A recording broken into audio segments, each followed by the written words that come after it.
Good evening, everyone. Welcome to the Wednesday, January 26th, 2022 Abington Finance Committee meeting. We are meeting on Zoom. We are continuing our series of meetings with department heads from around the town, working towards our budget for the fiscal year 2023. I like to say welcome back to myself. A couple of weeks off for COVID. Still getting there, but glad to be back. Glad to be seeing people again. Cabin fever is a real thing. So tonight we have three departments that are here with us. We have the town clerk, the wonderful Leanne Adams. We have our golf department, the Strawberry Valley Golf Course, and we have the water department, which is the Abington Rockland Joint Waterworks. After that, we will go through our normal business of liaison reports, correspondence, and a review of any minutes, although I have not seen minutes for us to review, so we'll probably not be doing that. Our next meeting will be next Wednesday, February 2nd. It's February already next week, which is kind of crazy. But there will definitely be parts where I'll be asking several members of the finance committee to help out. I'm still not at full strength, but I will be doing as much as I can here. So let's get into it. Up first on our agenda is our town clerk, Leanne Adams. Hello, everybody. And Matt, I'm very happy to see your face. Yeah, it's good to hear you, Leanne. So I will start with the town clerk salary line, Department 1610. All right, hold on 1 second. Sorry, does anybody, I'll stop sharing for a second. I have the budget, but does anybody else have it ready to I think go? I was just going to say, I think it's page 17 of 89. I have to find the right document. Anyone remembers what the document is named? Probably the largest one that I have, draft budget documents. Is that it? Hang on, I think I found it.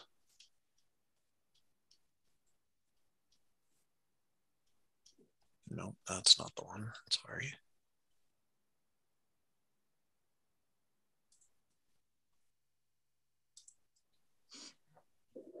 Matt, in case it helps, it's called FY23 Draft Budget Detail, December 23rd. Okay. Yep, there we go.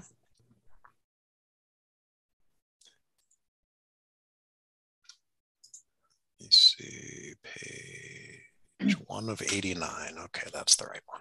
Hang on. Yep. Share screen. Nope, not that. That one. Does that look like the right document to everyone? Obviously, it's not the right page. But... Yep, right document, wrong page. 17. All right. What page was it? Sorry. 17.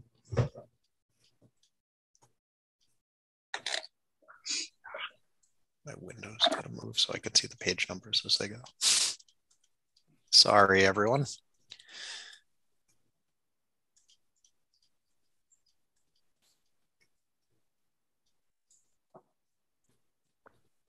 Giving away all the magic, Matt. 17, no, that's 16. There we go. 17, town clerk. Sorry, Leanne. Sorry to make you wait. No worries. So salaries, I guess that explains everything there, unless anybody has any questions. The bookbinding, that would be the preservation of any of the town records that we have, birth, death, and marriage, and the books binders that we use to protect them in. The data processing service, that is to update our E-code program. That is when we have town meeting, and we make any changes to any of the bylaws that affect the charter. Currently, I have a bill in my hand to pay that is $2,500, and that is just from half of the changes of the last town meeting. So And we expect the full 5,000 for this year, basically. because there's also a fee for having the service, and so this 25 is for 2021, and see how many changes we have in 2022, and I try to keep it right at that. Yep. And if I have to, I'll hold it over the following year. Okay. Education and training, clerk conferences that we go to, and any training that I can get in here to the office or online for our election workers. I know that a lot of trainings either postponed or shut down during COVID. Have they started back up again? Yes, actually, I have one next week. Nice. And they're still going for it. So, is it Zoom or in person? In person. Oh wow! Good luck. I know. Safe. Be safe. Numbers are definitely going down, but I will. I definitely keep my distance and I'll wear my mask. But it's a good one to go to because it's going to talk a lot about the upcoming elections. So we need to have that information. Definitely. Printing. That is for the Census Reminders. And that is what we need to send out to voters that obviously do not respond to census. And so far this year for the 2021 census, I'm still waiting for just about 3,000 people to respond. If they don't respond in a timely manner, and if they do not fill out the census forms properly, we need to send them more paperwork. So that's the postage for that. So I will start out right now, coming clean and apologizing. I have my census form magneted to my fridge on the list keep it in front of me to make sure that we fill it out and send it back. But I am, unfortunately for you, one of the 3,000 that's still out there. But not in a few minutes. I'll take care of that for you, Matt. This is a good plug for anyone who's watching this or listening to get your census forms in. That's your favorite for stamp right there. Yeah. We do have a box out front. We have a box out front that you can drop it in during the day so that people don't have to come inside if they don't want to. And we have a box at the Abington Savings Bank. And it looks like the projected budget for that is significantly higher. It is because we have the re-precincting project. Okay. And with that, it looks like what do I have on it? There's about 95 changes. So it might be less because the last time we had to do the re-precincting was over 10 years ago. So it was really hard to predict how many registered voters would be affected and what precincts. So it's going to be less than that because I just got the numbers back Monday, and there's only 95 households in town that are going to be affected, which isn't really that bad. No. Office supplies, that is, we do have a typewriter. Yes, that is correct. The ribbon repairs and for the time clock. And travel, tolls and miles. Got the different memberships for my assistant and myself.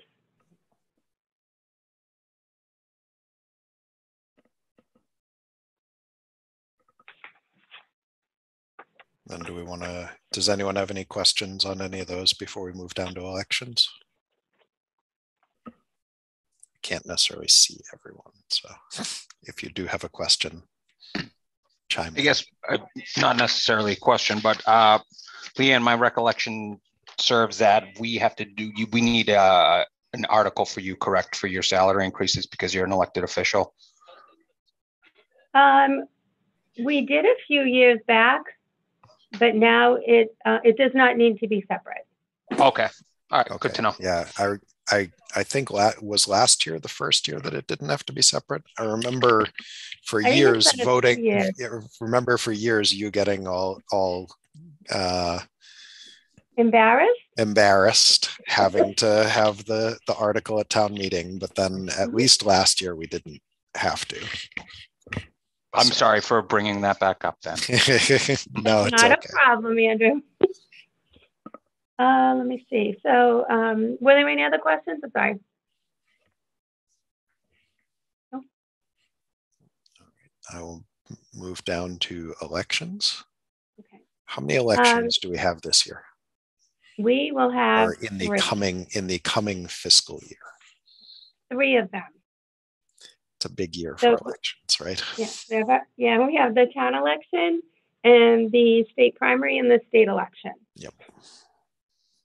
So that the salary for that is, it doesn't look good at all, but it requires many many helping hands to. There's so many ballots, and when we do the early voting here at Town Hall, I don't know if any of you participated in that. That is fully staffed upstairs as a precinct, because that's the state, within the state guidelines and how it does need to be, and it does get expensive. Kind of going by some of the numbers that I had for the presidential year, and with COVID kind of continuing, the numbers could be close to the same. Yeah. Unfortunately.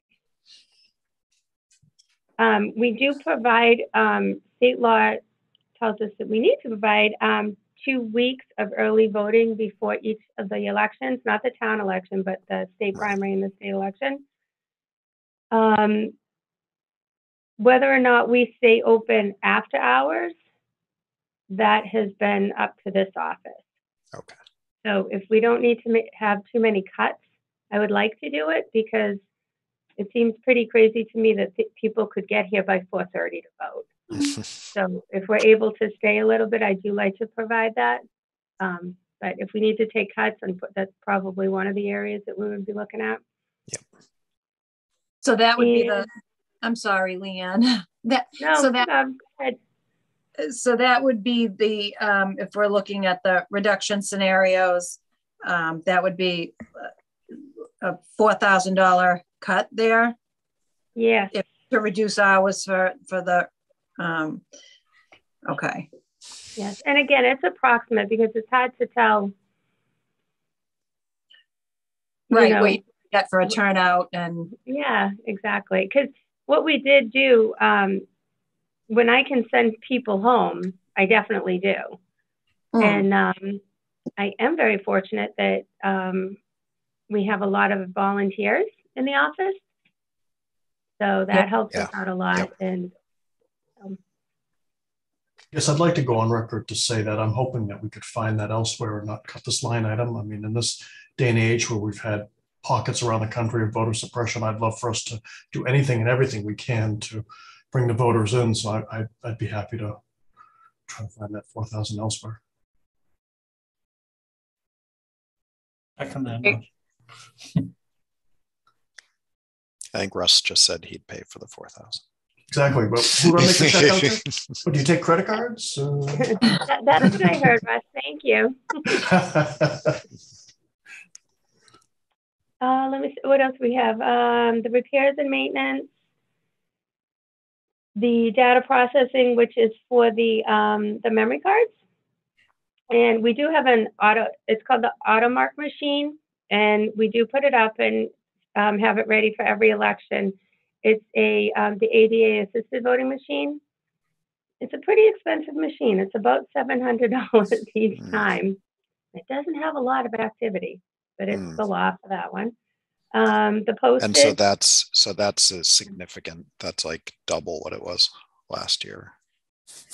And that's the machine is why. Yes, and because of the additional elections. Okay. Yep. And the postage that you see there, that's a guesstimate. Again, because I don't know how many people are going to request absentee ballots. So the absentee ballots cost us every time we send one out, obviously. And if people come in and just early vote, then it's the staffing piece, I guess, that we have to pay for with that. So is that something that we budgeted differently in the past? Because I'm looking at the allocated and the expended numbers that we've got on there, and did we do that from a different line? Because like saying we spent 38, and $41 I want to find fiscal years seems like there has to be something different there. This was one of those line items that was impacted by a grant that we got when they instituted the early voting. Correct me if I'm wrong, Leanne. We got quite a bit of grant money to help pay for that, but we are not expecting to get that this year. Yes.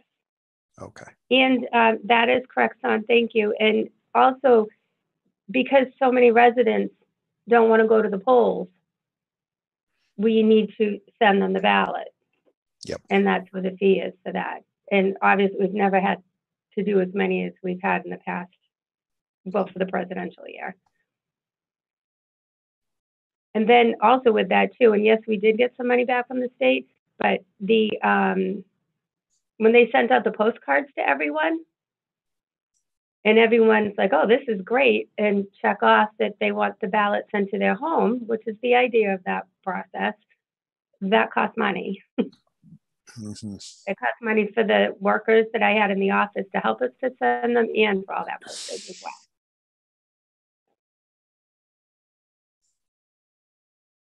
But that's a worst case scenario on that. I don't really think it's going to be that bad. Okay. Hopefully people feel comfortable to come into the office, more than they did the last time.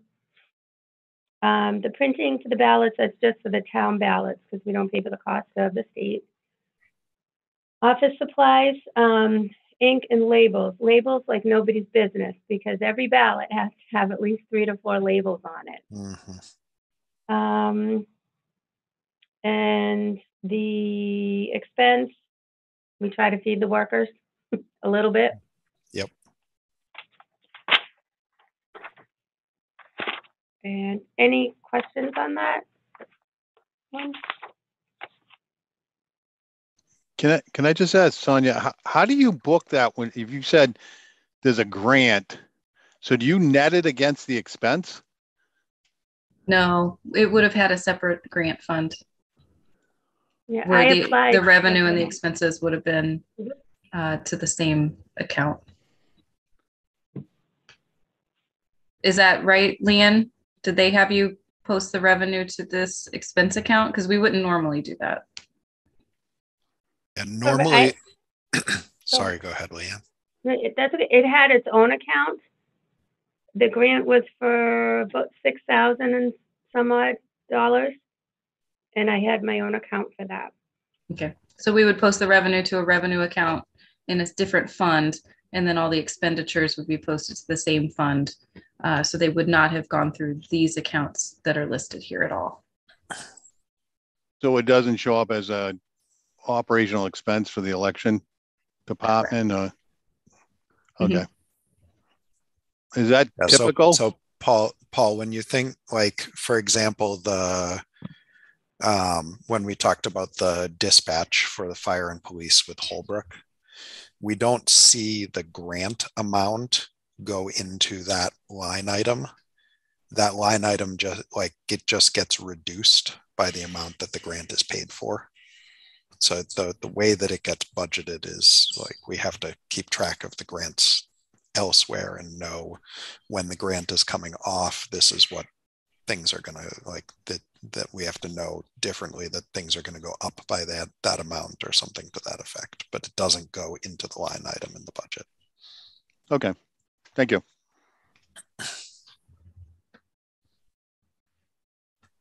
Any other questions?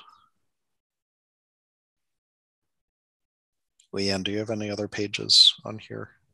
I do, one more little page. Let me see. Is it the next one? Yeah, the registrar 1630. Yep, got that now.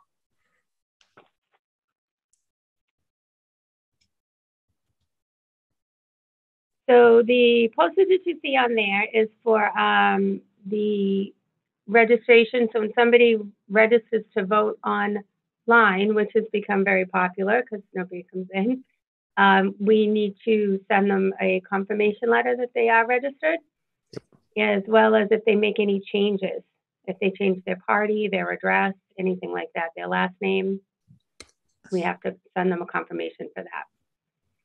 And for any voter who has not responded to census for a certain amount of elections, there's a list that we get every year. We need to send them confirmation notices to let them know they're going to be removed from the voter roll. And we have to include postage for that, for them to be able to return it back to us. And that also goes along with the printing as well. Okay. And that is it. Anyone with questions there or overall questions for Leanne? Seeing the heads that I can see are shaking no. I'm good. All right. Thanks. Leanne, thank you so much for your time. Yes, thank you very much, Leanne. Really Thank you, appreciate Leanne. your time with us, but we really, really appreciate all of the work that you put in. You're definitely Thank you very much. one of the hardest working people in town. Very true. Thank you very much. That's very nice. Thank you. You guys have a great evening. Thank you. You too. Thanks, take Leanne. care. Take care. Thanks. Bye-bye. Bye.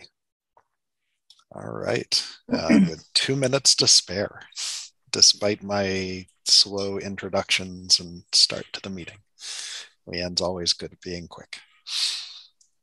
All right. That brings us to our golf department, the Strawberry Valley Golf Course. I see we've got Renee and Steve both on. Yes, welcome, guys. Always good to see you. Yeah, thank you. Thank you. And now I get the joy of trying to find the golf budget in here. Page 73. Okay, hang on a second.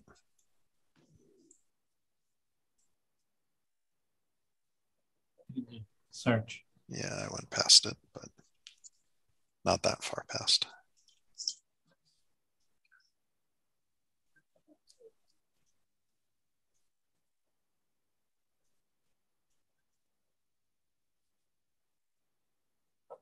There we go.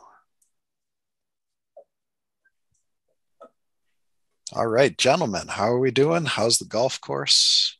How has COVID treated you these last 2 years? Oh, we've been insanely busy. That's a good thing. Yes. We like a busy golf course. Absolutely. That's for sure. Yes. Do you guys want to give us just kind of a general rundown before we start? Before we hop in, can I just ask, is this what's the term, enterprise fund? Is the golf course basically self-funded? Correct. Yes. Okay. All right. Good to know. Thank you. So Renee, turn things over to you if you want to. So yeah, over the last year, we have broken a couple records, which are not really forecasted for, and it was a pretty hectic year. We had to add some part-timers and cover some shifts that we normally didn't have, and just got too busy to have one person in the shop, and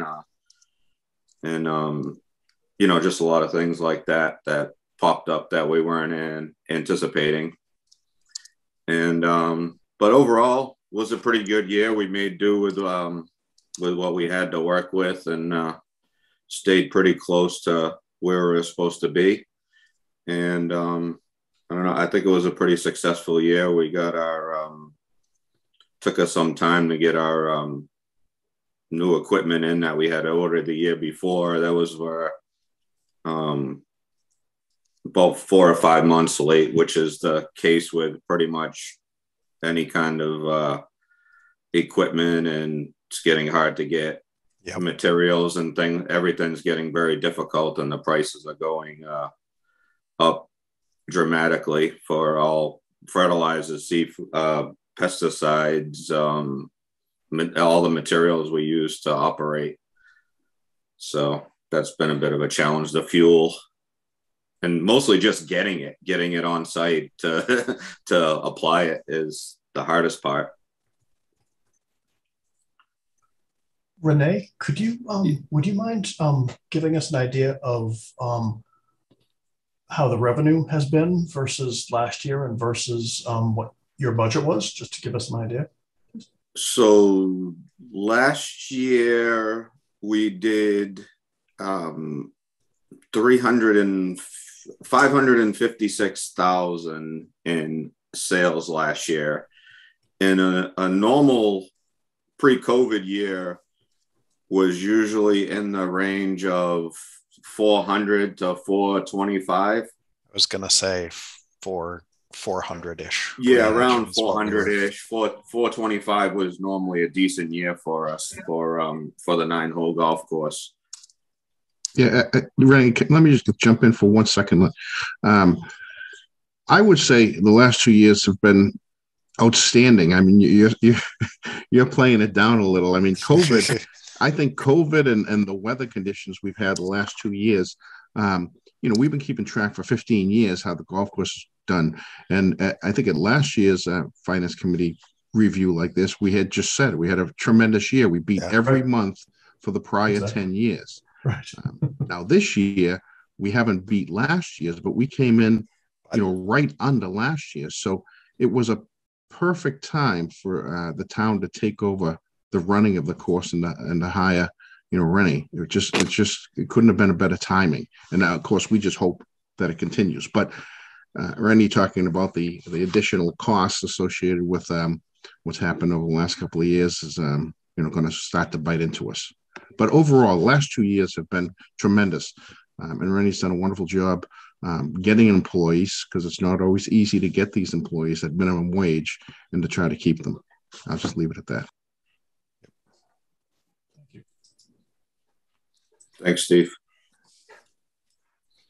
Yeah, and I would say if we're coming off of the best year we've ever had, it's definitely hard to expect to keep pace with that. So the fact that we're not far below it is pretty outstanding news. So, well, Matt, if I'm recalling correctly, when we were a few years ago when we were bringing the golf course into the town, weren't we talking about we were hoping to get high 200s or mid 300s for, if I remember what you were saying, we were saying to cover expenses, it needed to be somewhere in the mid to high 200s, I think. Yeah, something like that. So this is just wonderful. I mean, you guys are doing a phenomenal job for the town. Yeah. So thank you so much. This is just great.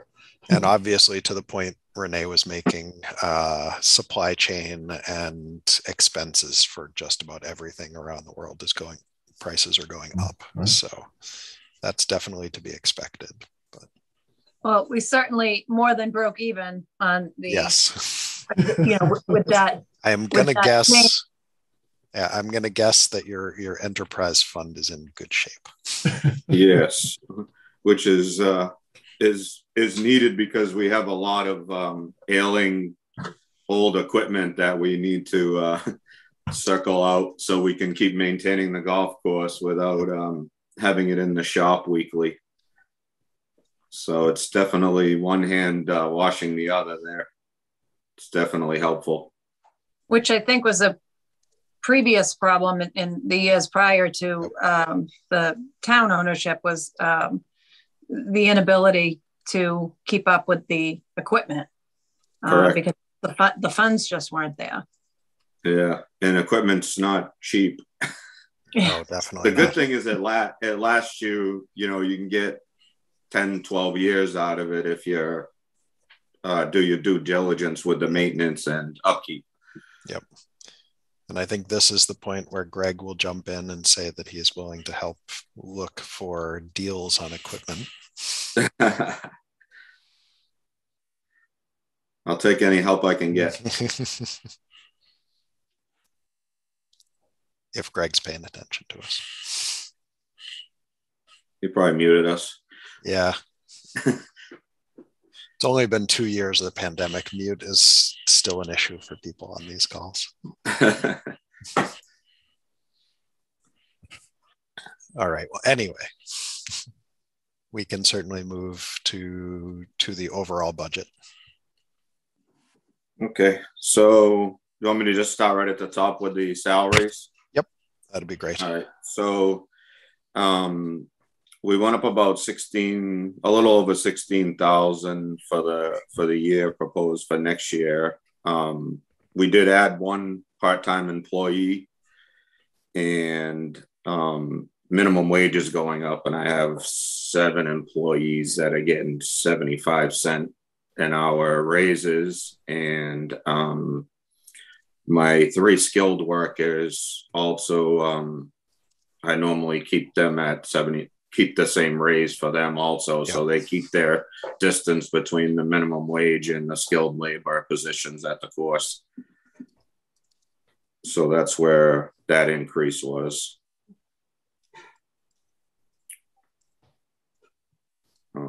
Any questions for that? It's about the same as what the increase was the prior year.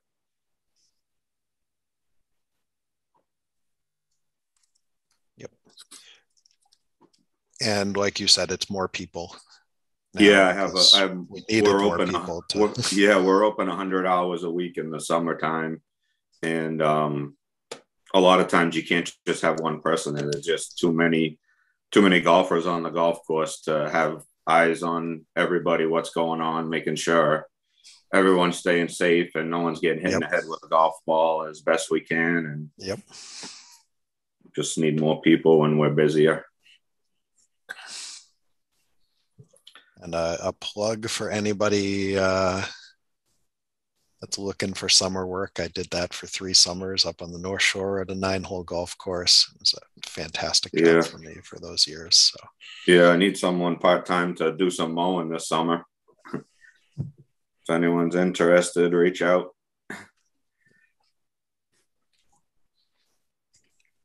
All right, moving down, the electric is unchanged. We probably, now that we have a few years under our belt, we could probably start to adjust that down to not have so much extra in that line item. Same thing with the fuel. Yep. Sonia or Scott, for electricity, are we not able to pull that into the town account the way the other departments got? I'm not sure, but I can look into that. Conglomerated a few years ago. Yeah, I'll look into that. I'm not sure. Okay, thanks. Because Renee, I'm not sure if you guys are aware, a couple years ago, all of the town departments' electricity got pulled out of their own budgets and put into the town electricity budget. Oh, okay, yeah. So I wasn't sure. We had always just paid it ourselves, and it was in the budget, and I wasn't aware, so we just. It makes sense. But obviously, we have a lot of extra in that line item. So, like I said, this is our 3rd full year, so now we can start to adjust some of these line items going forward. This is actually the first time I've seen it in this format, going back with 3 years for the budgets. Yeah, this is the first year we've gotten this format too, and nice. We've been very happy with it. So yeah, I like it. Many thanks to Sonia and Scott for this. Nice. So I didn't change too many of the line items. I just left them as is because they were sufficient to pay for those particular items that I needed to take care of. Yep. Let's see, the equipment maintenance, same. Trying to look for credit card fees is very random, depends on the year and how many people pay with credit card. We just try to leave enough in there to pay for itself. Yep. Yeah, I can see where that one would be very variable. Yeah, it's just hard to put a solid number on it. You know, if we don't get any rain and we're busy every day, great. But it's going to be higher. Yep. What's the percentage that you? Excuse me? The percentage? Yes, it is a percentage. Yeah, you know what is that percentage on the credit card fee?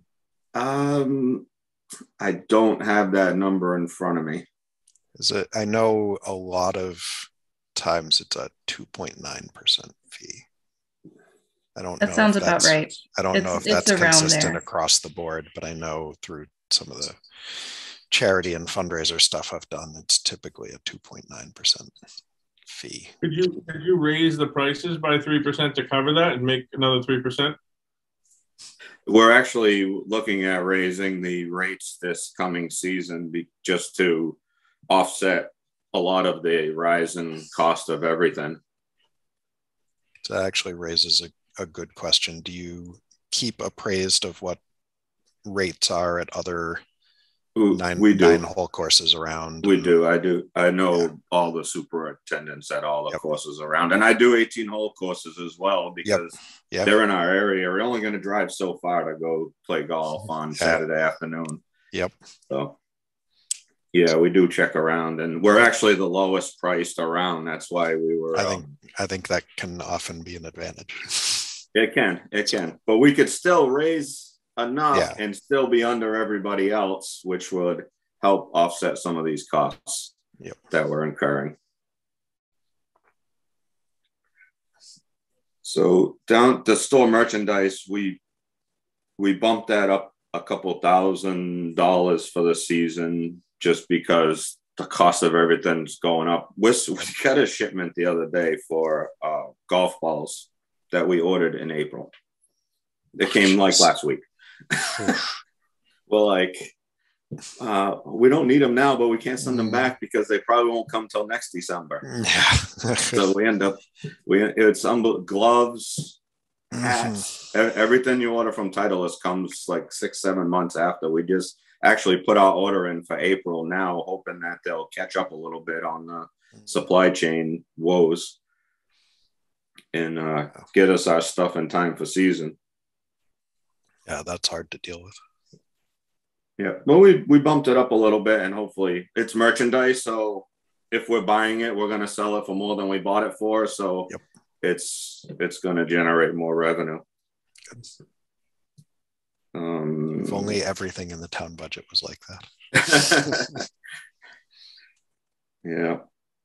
And then the groundskeeping, I plan on, a lot of my costs went up for, as I said, fertilizer and pesticides, but I also plan on implementing a program to the fairways, which is where some of that cost is going from the 25,300 up to the 30,000, because it's going to cost me a little more. We put in the process of putting in the well now. Okay. And so I'll be able to actually water the fairways even during drought seasons, which will keep them nice and green. But being green, I have to mow them 3 times a week instead of once a week during the summer, and have to fertilizer and take care of them. Yep. The cart maintenance, I bumped it up just $900 just because, like I said, oil and filters, all the materials just cost me more to service the equipment.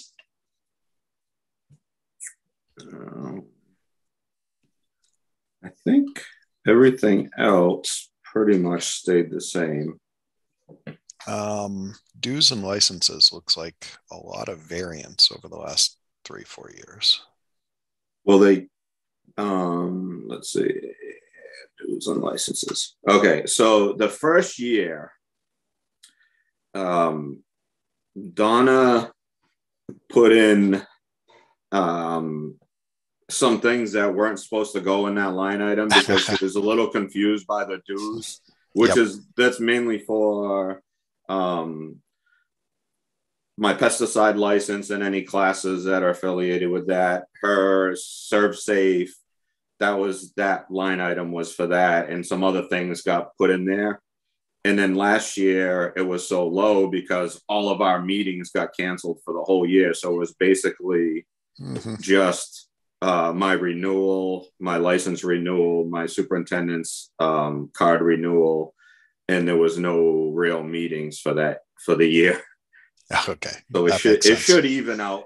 Yep. But yeah, we adjusted that and moved some things to get them posted to the proper line items. Nope. Sounds good. And then looks like the other expenses, we kind of figured out budgeting that a little better. Yeah. After the first year. Yeah. Well, the first year, 2019, that was not even on a budget. That was, we had to operate from January until July, till the budget actually started. Yep. So that was just where everything got put until we got situated. Yep. We didn't really even have any line items at that point. Yep. Right. Roughly 2021, you made 200 grand? Or am I not saying that right? Roughly 2021, we made 200,000. You guys made 200 grand? Or am I not reading that correctly? No, that's correct. Or 2022, sorry. 2022, we're still in that. Yeah, fiscal year 21. 21, yeah, yes. We did about $200,000 over our budget, correct. This year we're at, I looked at it at the end of December. We haven't been very busy. I think we're just over 300,000 from July 1 till the end of December for the season. So we have the rest of this year to make up the difference. We should be in good shape, providing we don't get buried in snow till the middle of April. Yeah, knock on wood. Are there any plans to do some other stuff, or because you guys make money, right? Like we make money off. Yes. Correct. Are there any we have some other projects coming up for this season. We're in the process of doing the well. We bought 2 pieces of equipment last year, and we're putting in a like a materials pad out by the rental house to store like the sand and loam and things for the golf course, instead of keep them in the bottom parking lot where you guys see them every morning on your way to work. So, and then for next year, we do have a couple pieces of equipment, and the clubhouse is in dire need of some roof and siding and windows. So we have some projects there that will be coming up for the 5-year capital plan committee. Nice. And do we have to do the same thing where we're like on this with the golf thing, where we go out to bid and we can only use certain people and it has to be a municipal thing? Or I haven't had that problem with having to use like union or municipal or anything like that with any of my projects. If they're under 10,000, I can just use, the best quote. If they're over 10,000, I have to get at least 3 written quotes for the project and give it to the lowest bidder. And then anything over 50,000, which I haven't run into yet, but I'm guessing the clubhouse is going to be in that. I guess it will have to go out to RFP of some sort. I haven't quite done all the investigation on that yet. And Renee, what do you do now, like for food service? There used to be, what used to be there? It was. Oh yeah. Leased out to Martin's. No, not Martin's. No, the guy there was from Martin. Morel's, I think. Morel's. Yeah, he used to. That was way back when Charlie was here. We had hamburgers and hot dogs the first year, and then with COVID, we haven't revisited it. And it was barely break even if we were lucky on food, because not a lot of people really ate there. Okay. We had a lot of waste. Really? So we're pretty much selling. And we do have a hot dog grill that, you know, similar like you'd see in 7-Eleven that turns them and self-serve.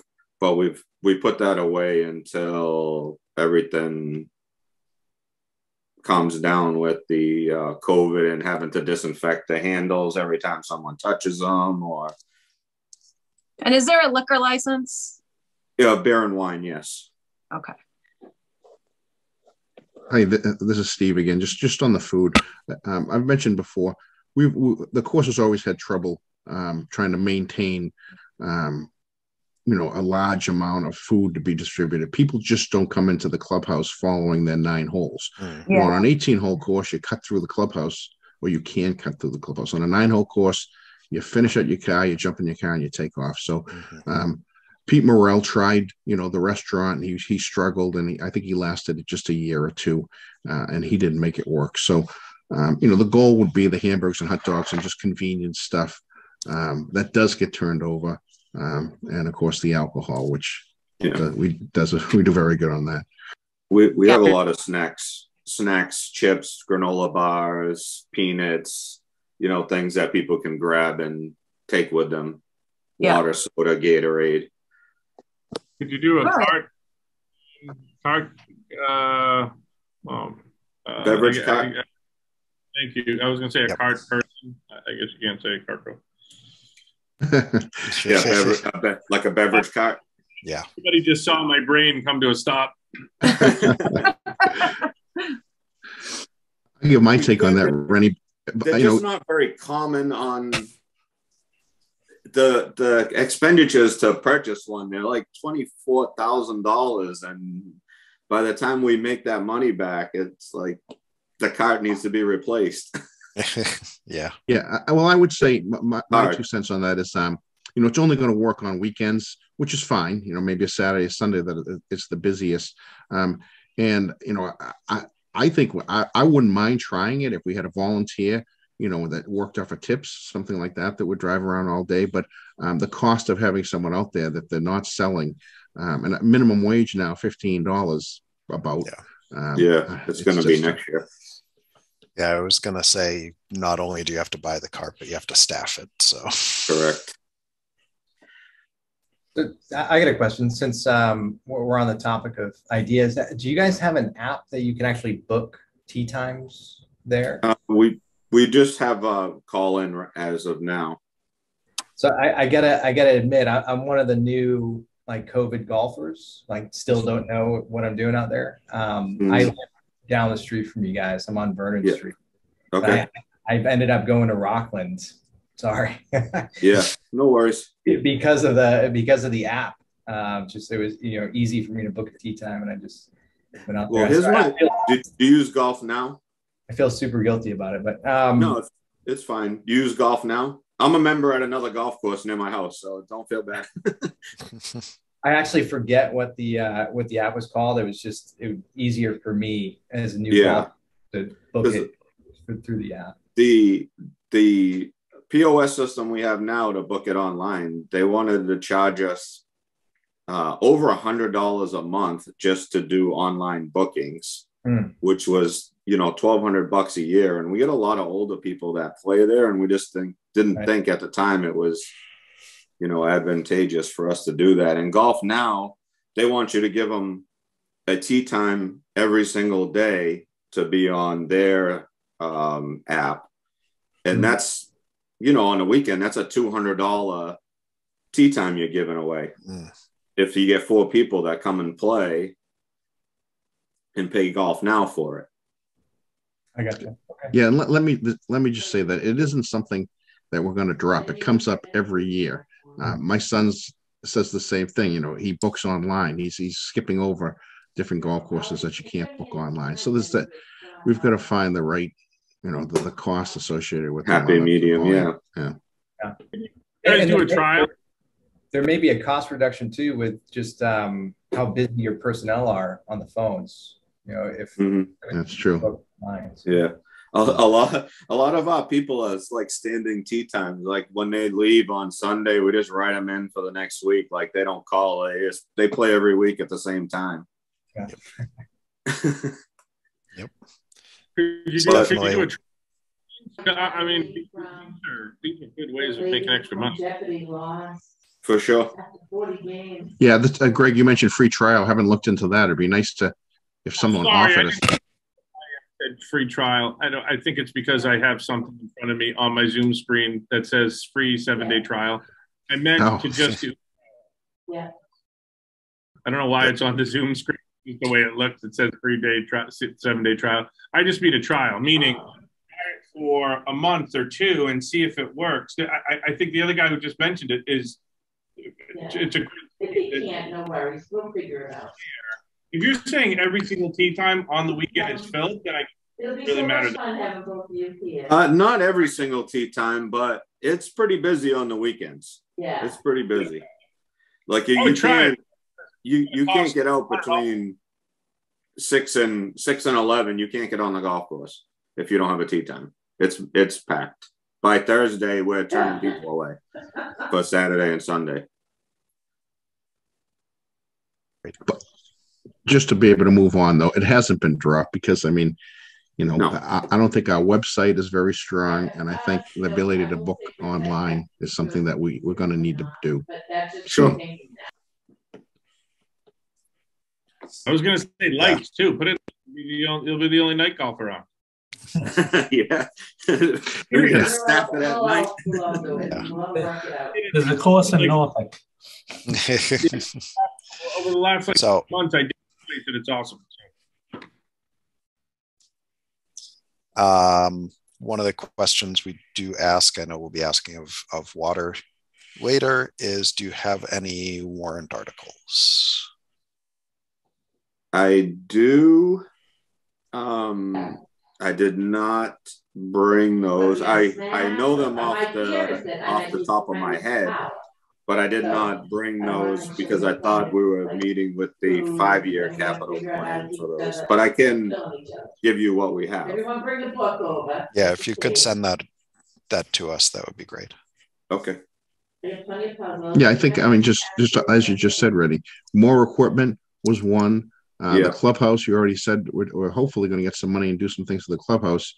And then the third that comes to mind is was a tree removal and restoration project because we've lost probably 100 trees in the last 10 years in between holes, and it's starting to become a tree gallery out there.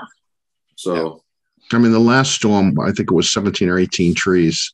Yeah, just a few weeks ago, well, a couple months ago now. Yeah. That was quite the storm, but yeah, that's a lot of trees.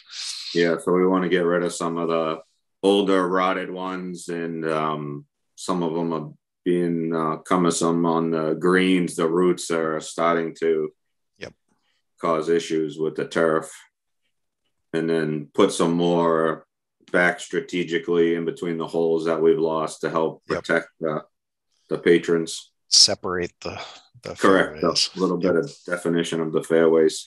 Yep. Those are the three we have. I do have them written down from our last golf committee meeting because we actually just spoke about those a couple weeks ago, but I didn't bring that tonight. Oh, that'd be great. Sure. If you could send those over. Will do. What's the approximate ratio of in-town golfers versus out-of-town golfers versus members? Or I do have that information, but I don't have it in front of me. We do go over that and track it monthly with the golf committee, but I did not bring just curious. Bring the spreadsheet home. I could send that to you with the articles. Also, I can include that to you guys if you'd like. Yeah, that'd be good. Do you have like ballpark 90-10, 50-50? It's probably if I was going to guess, I would say 70-30, 70 being out of town just because we're so close to Whitman.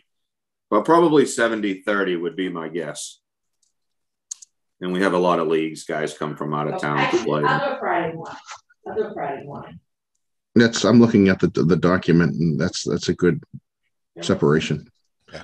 I always thought that it would be many more Abington people, but it's. Oh, you have it there, Steve? I do, and it's like, what was it in July? It was 300 people to 800 people. 200 people in August to 850 people.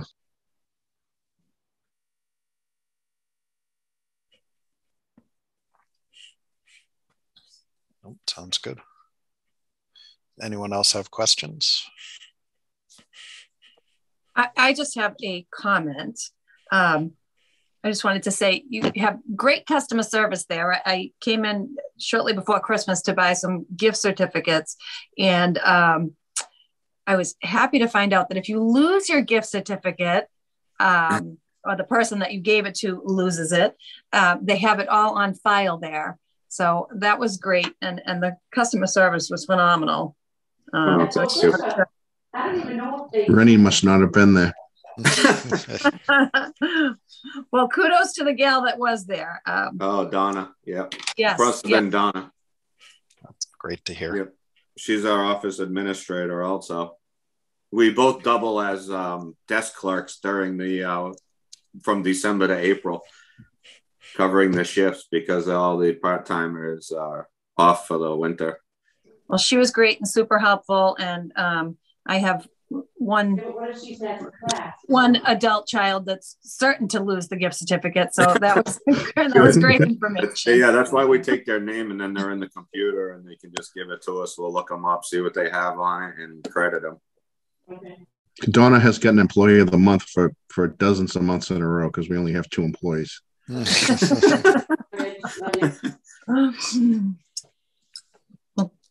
Thank you for your time. Yes, thank you so much, guys. Thank you. Anyone have anything else before we let Steve and Renee go? The only thing I was going to say is you should probably give the other person the Employee of the Month every once in a while too. The other one's Renee. Thank you, though. I appreciate it, Matt. Yeah. Thank you. But I mean, I think that there's some cool things you guys can do. I know, Greg, you may have missed it, but earlier I volunteered you to help them with some stuff. So, well, for the record, you guys need trees cutting down. Let me know. I love that. Do you just cut them down, or do you actually cut them up and take them with you? No. I wouldn't have anybody near it, but I will help you cut them down. And that's the easy part. That's the fun part. The taking away is the hard part, or in the knowing where it's going to go when you cut it down. Correct. All right. Thanks, guys. We appreciate your time. Excellent. Thank you. And keep up the good work. We will try. Thank you. Thanks. All right. And that brings us to our third department of the night. We've got our water department head, Joe LaPointe. And Joe's got Crystal with him. Crystal is the assistant superintendent, so she's going to help us out as we go. Joe, how you doing? It's good. Been a while since I've seen you. Doing well? I am doing well. Excellent. Good to hear it. A little better than you sound. But. Yeah, I've been having a rough time with COVID myself for the last 3 weeks. So this is the best I've sounded in 3 weeks. So that's good.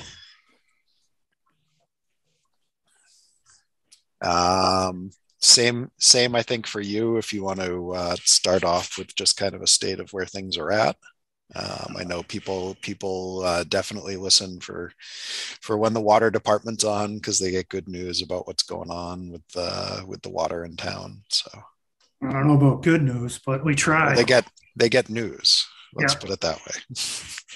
And I think it's a good opportunity for you to explain a lot of things. I know I've learned a lot through these meetings of some of the stuff in town with the water. So yeah, right now with basically dealing with the major issue of the PFOS, which every other town is dealing with. Later on, when we get to our articles, you'll see that right now we are operating under a notice of non-compliance with the DEP because of our PFOS level at the Hannigan treatment plant. So that's something we have to address.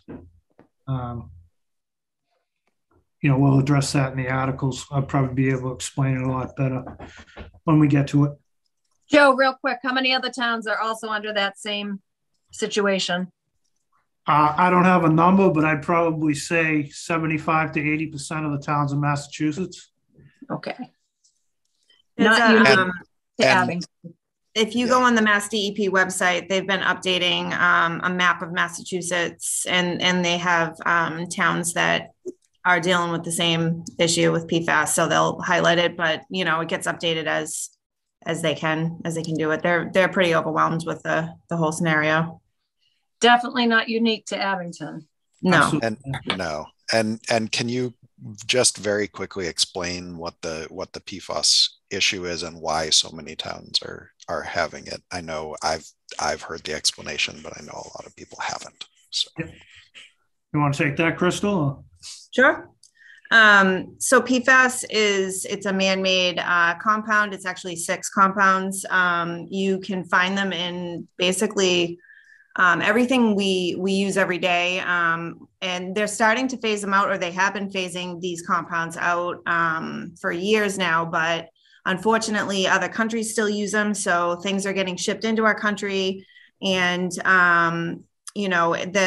the federal government and the states have all basically deemed these compounds as not healthy for humans and even animals too.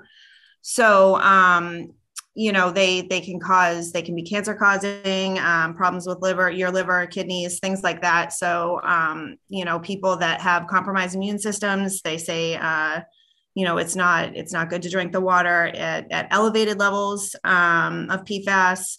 So unfortunately, it's not something that just is a volatile compound that just kind of goes away on its own. We physically have to remove it from the water. It's nothing that we actually are doing, like producing and it's ending up in the water as a result of our process. This is the PFAS is there as a result of something else that happened in the past. So possibly an industrial business of some sort. It's a result of that. Could be, a lot of air bases. You find it around there, firefighting foams, things like that. Anything that is water resistant, water repellent, used to have PFAS. Teflon was a big producer of PFAS. And DuPont was another company with the firefighting foam and things like that. It's very widespread. So as an example, if you were going to buy Teflon pans, you should make sure they're made in the United States. Because like I said before, pans and things in other countries, they're shipping them into our country, and a lot of countries are still using these products, these compounds in their manufacturing. So unfortunately, removing PFAS is not as easy as, what we remove viruses, bacteria, metals from water when we treat it. But PFAS only responds to certain types of treatment. So when you pilot a treatment plant and you get it up and running in the very beginning, they look at the type of water that you have, the minerals that you have, bacteria, organics, things like that. And they'll say, this is the best type of water treatment that will, serve you well and give you the best quality water. Unfortunately, if that type of treatment did not include the special treatment that you need in order to remove PFAS, you have to go out and get it. So that's what a lot of water departments like us are in and up against right now, is going out and actually getting the treatment that actually will remove the PFAS. So it's only certain types of treatment, and it's costly.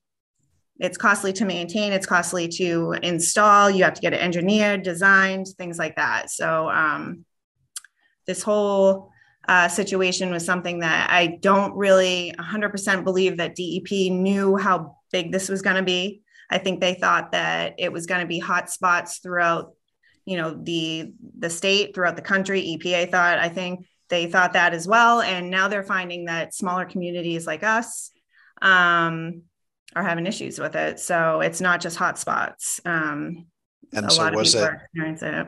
just real quick, was it something that we were removing it before, but at different levels that were acceptable to the state, or it's a new regulation that it has to? So this is a new regulation. The EPA level right now is 70 parts per billion. I'm sorry, parts per trillion. And it's been like that for a long time. And we were meeting that standard, and they recently, in January of last year, dropped it to, Massachusetts did, dropped it to 20 parts per trillion. So that's a huge drop. So the way that this regulation works is as long as every state is meeting the standard of the EPA, the EPA is happy, federal government's happy. 70 parts per trillion is where it's always been, and that's where they're staying as of right now. Every state then has a DEP that can regulate their own water, they can make their own water regulations as long as they're meeting the federal government regulations. So they could be more strict, or they could just say, no, we're going to stick with EPA regulations. So Mass DEP this year, or last year actually, decided that they were going to be more strict with PFAS, which is why we're in this big mess now. But so we've had the same amount of PFAS in our water for many, many years. It's just that Massachusetts is being stricter on the number of parts per trillion that they deem to be safe, and you need to meet those requirements. Correct. And what's the EPA at? 70. Oh, the EPA is a 70. Okay. Yeah. And we are, despite being out of compliance with Massachusetts, we are in compliance with the EPA, correct? Correct. If you want, if you want to look at it like that, unfortunately, we have to meet. We have to meet Massachusetts, but so for the people who are hearing about this and aren't familiar with all of the details of what's going on, the level of concern should not be that our water is dangerous and out of compliance in that regard. We are meeting the EPA's compliance. It's a new Massachusetts compliance that we have to adjust. I suppose if you want to say it that way, and unfortunately with Massachusetts though, even though a lot of our quarterly, that's how they calculate the regulation, is they take quarterly results. So October, November, December, they'll average that out. And if you're below the 20, then you're in compliance, or they'll say you're not in violation. That's how they like to word it. And if you're above the 20, then they'll say you're not meeting the standards. So then we have to do the mailers until we, resolve the issue. So, even if we're just a smidge over that 20, they don't care. It's a violation. So, we've been under the level and not had to mail. I believe that was Q2 of 2021. Correct me if I'm wrong, Joe. I believe it was Q2 that we didn't have to mail out. And, but then the following quarter, we were like 21, I believe, and change, and we had to mail out. So they don't care what your numbers are. It's if you're over, you're over. Which rightfully so, if that's the regulation, we understand, and we're going to fix the problem. Certainly better to be safer and stricter, in my opinion, but it definitely costs money to be able to make sure we're doing that. Unfortunately.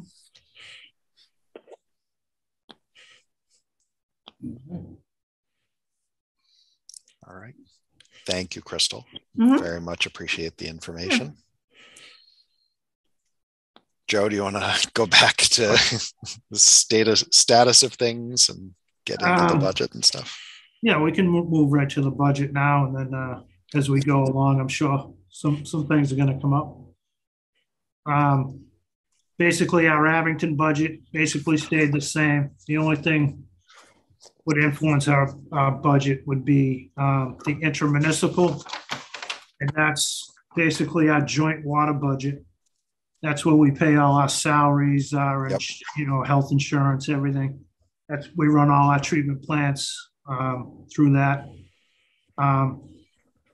The percentage that Abington pays went down a little bit, so it actually looks like the budget went down, but it actually the number looks like it went down, but the budget actually went up 2%.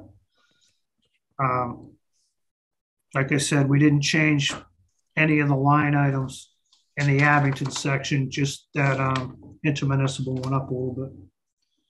Joe, just because we have a few new people, can you explain how you do the split?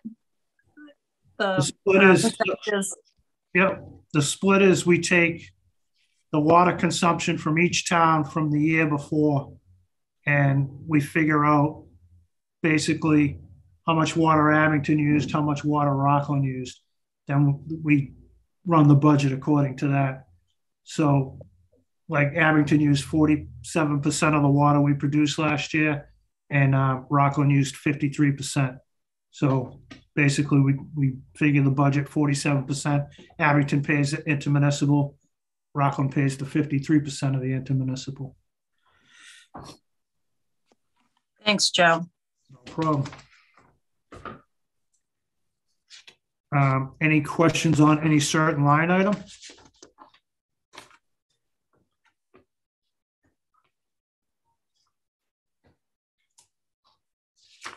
Anyone have I know I met questions? We met earlier with Chris too, and we went over some stuff. He had some questions. Yeah, and I did share with the committee the document that you gave gave Chris. I have that. Actually, I'll switch the share over to that if you want, or do we want to stay on the budget first? No, whatever you want, it's fine. Okay, hang on a second.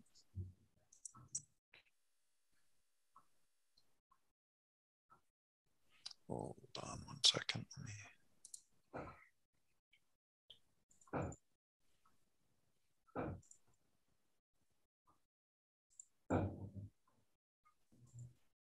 There we go. This is just how I prepare the joint budget. Actually, that's the Abington one. Matt, do you have the joint underneath that? Or? Hang on, let me scroll. There you go, right there. Yep, you went right by it. Yep, sorry. There it is. Yeah. So this is basically what runs all our treatment, and basically we are an enterprise account. I know that came up earlier. So anything we spend comes out of our water revenue. My budget has to meet what we bill out for water. Anything else we bring in doesn't count towards my budget. So our salary and wages by contract are going up $70,000. The employee benefits is our health insurance and retirement, stuff like that. That's going up $57,000. The fuel costs, we raised $10,000. We're seeing that go higher this year. That's just the natural gas we use to heat the treatment plants and the offices and stuff. The chemical cost, we've already seen a 10% increase this year. We've been notified by our suppliers. So, and we're having the same issue as the golf course, getting their fertilizer. We're having the same problem getting our chemicals. We've actually, we're in the Southeast region bid for all our chemicals. We've actually gone to the second and third bidders because the first ones can't supply. And naturally, we need the chemicals before, we need them ahead of time and keep everything full while we're treating the water. Yep. The laboratory costs, with all the new Pfos testing we have to do, it's $1,000 a test. We got to do about 6 every other week. So that's just going to add to the laboratory costs that we already have.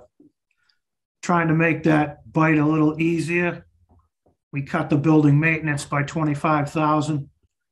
We had $100,000 in there. We try to, naturally keep up with our building maintenance, but I think we can afford to cut it there right now. And same with taxes and miscellaneous down the bottom. We cut that. We pay taxes on our property in Pembroke where our treatment plant is.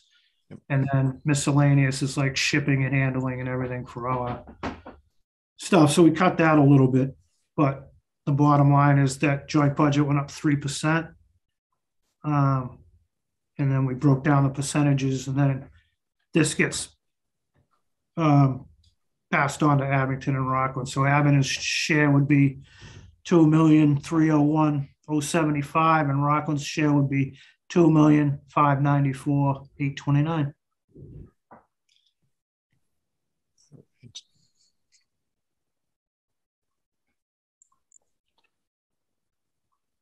Basically, that's the intermunicipal line item on the Abington budget. I don't know if you want to go back to that. Yeah, I can switch back to that.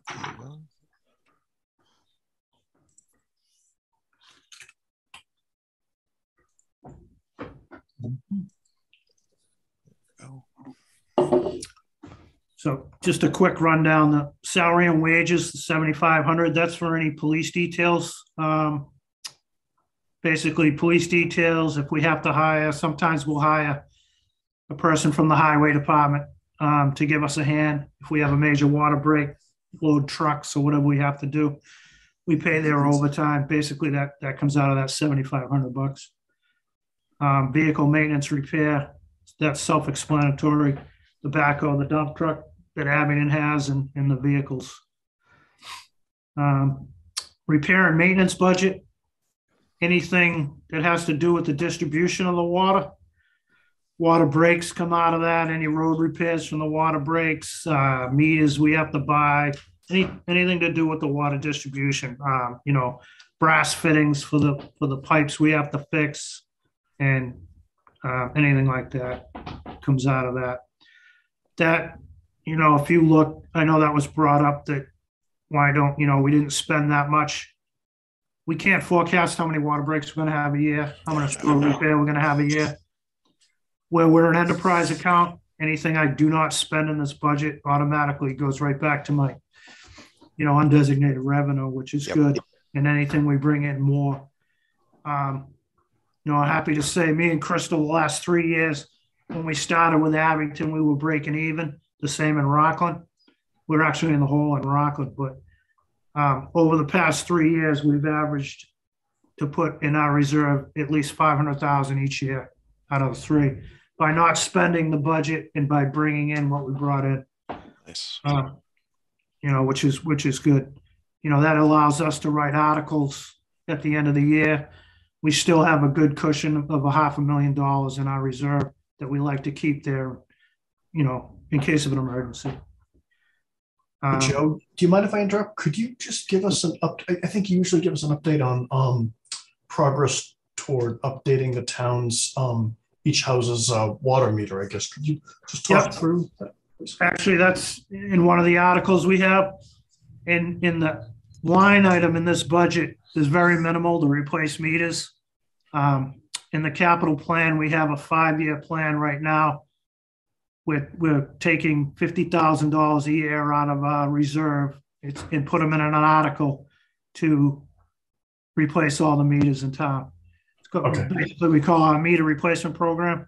So we get an extra 50 in an article, and then I think I have 20 or 25,000 that's actually earmarked for meters in the original budget. So we're hoping within 5 years out, we have everything back where we need it to be. Everything's supposed to be replaced at 12 to 15 years. Some of these meters are 25, 30 years old, Yep. The postage budget, that's all our mailings and stuff.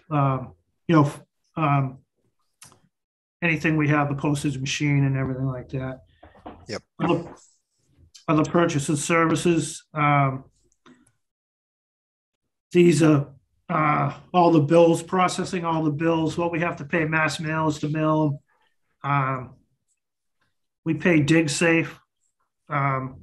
We have to pay them a certain amount to notify us every time we have to go out and mark a DigSafe, gas repair, hit telephone pole, anything. So no one hits our stuff. Includes any legal costs we have. the computers in the office and everything would come out of that line item. The office supply budget is kind of self-explanatory. We rent the copiers and the paper envelopes, all of WB Mason stuff we buy and stuff like that. Water department, gas and oil, self-explanatory. Any fuel we use, we get from the highway department and they bill us directly. And is that the Abington Highway Department specifically? Yep. It's for the Abington, yep. For the Abington portion. Yep. Rockland has their own highway department, so we kind of have different vehicles. We have certain guys that work basically in Abington and Rockland unless we need everybody to combine. Yep. So basically the day-to-day, you have 4 trucks in Rockland, 4 in Abington. The intermunicipal budget, that's the joint budget we went over. Yep. Transfer out budget is my debt and interest and all town hall indirect costs through that.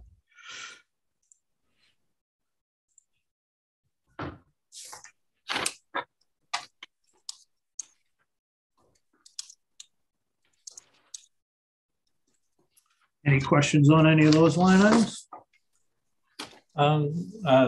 Joe, when we were talking, you mentioned that how the change in water usage has changed in the last couple of years.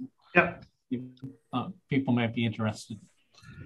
So we've noticed, and we're chalking it up to the COVID, pumping stats are sky high over the last 2 years.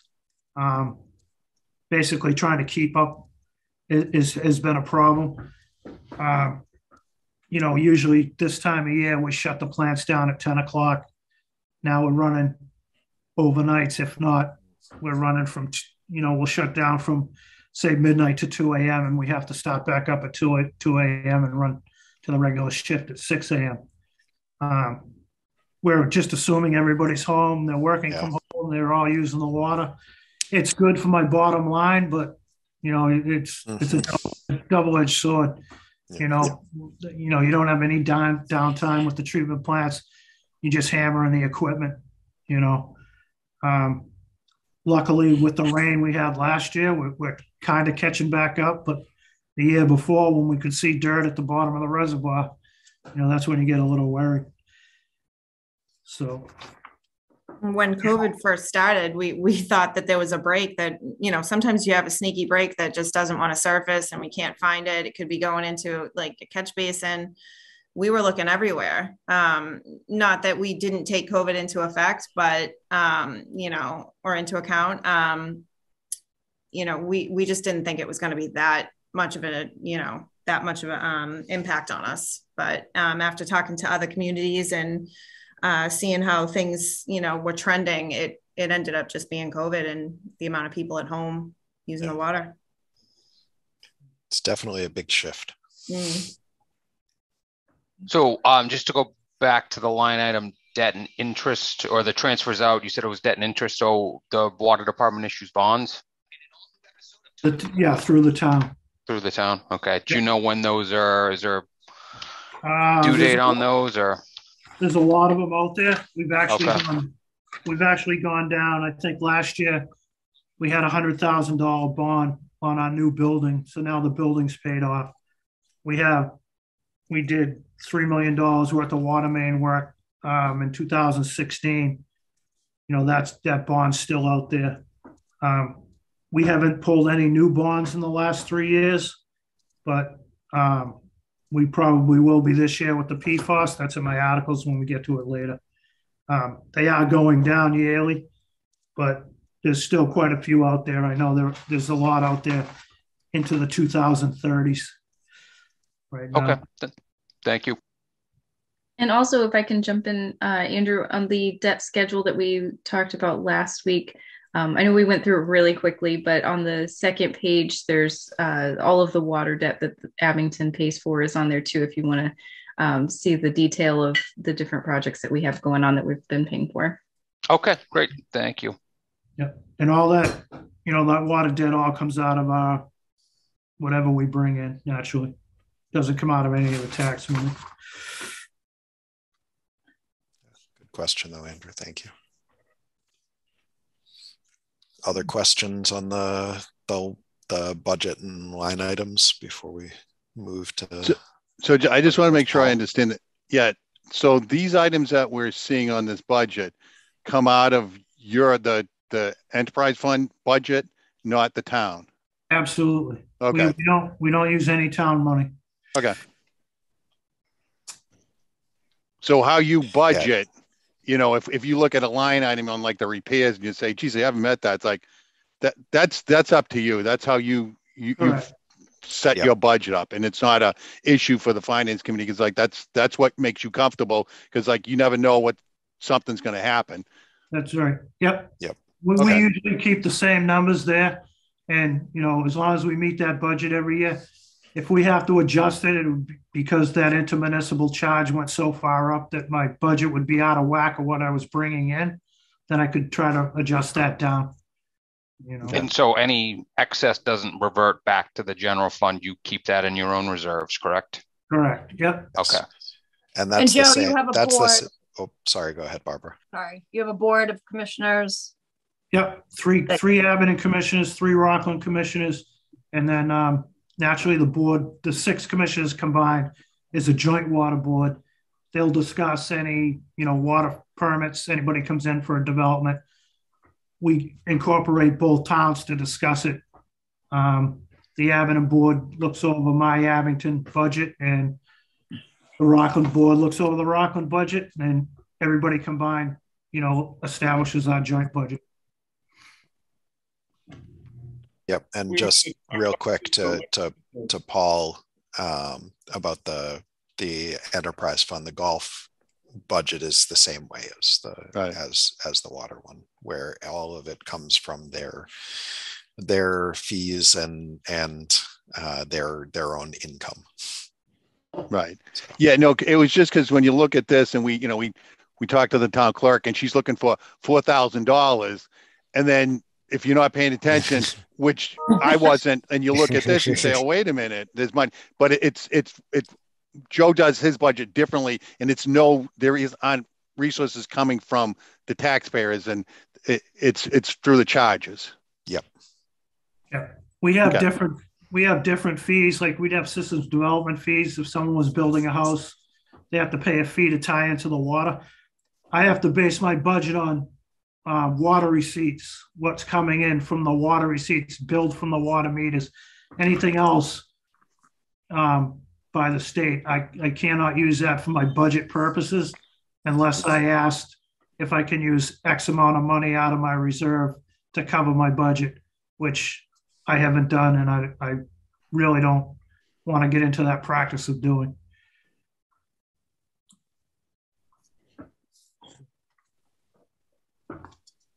Any other questions before we move on to warrant articles? The PFAS thing, are we there? Did somebody already ask about that? I didn't hear it. Yeah, we had. Yeah, they went over that at the start. What was your question though, Greg?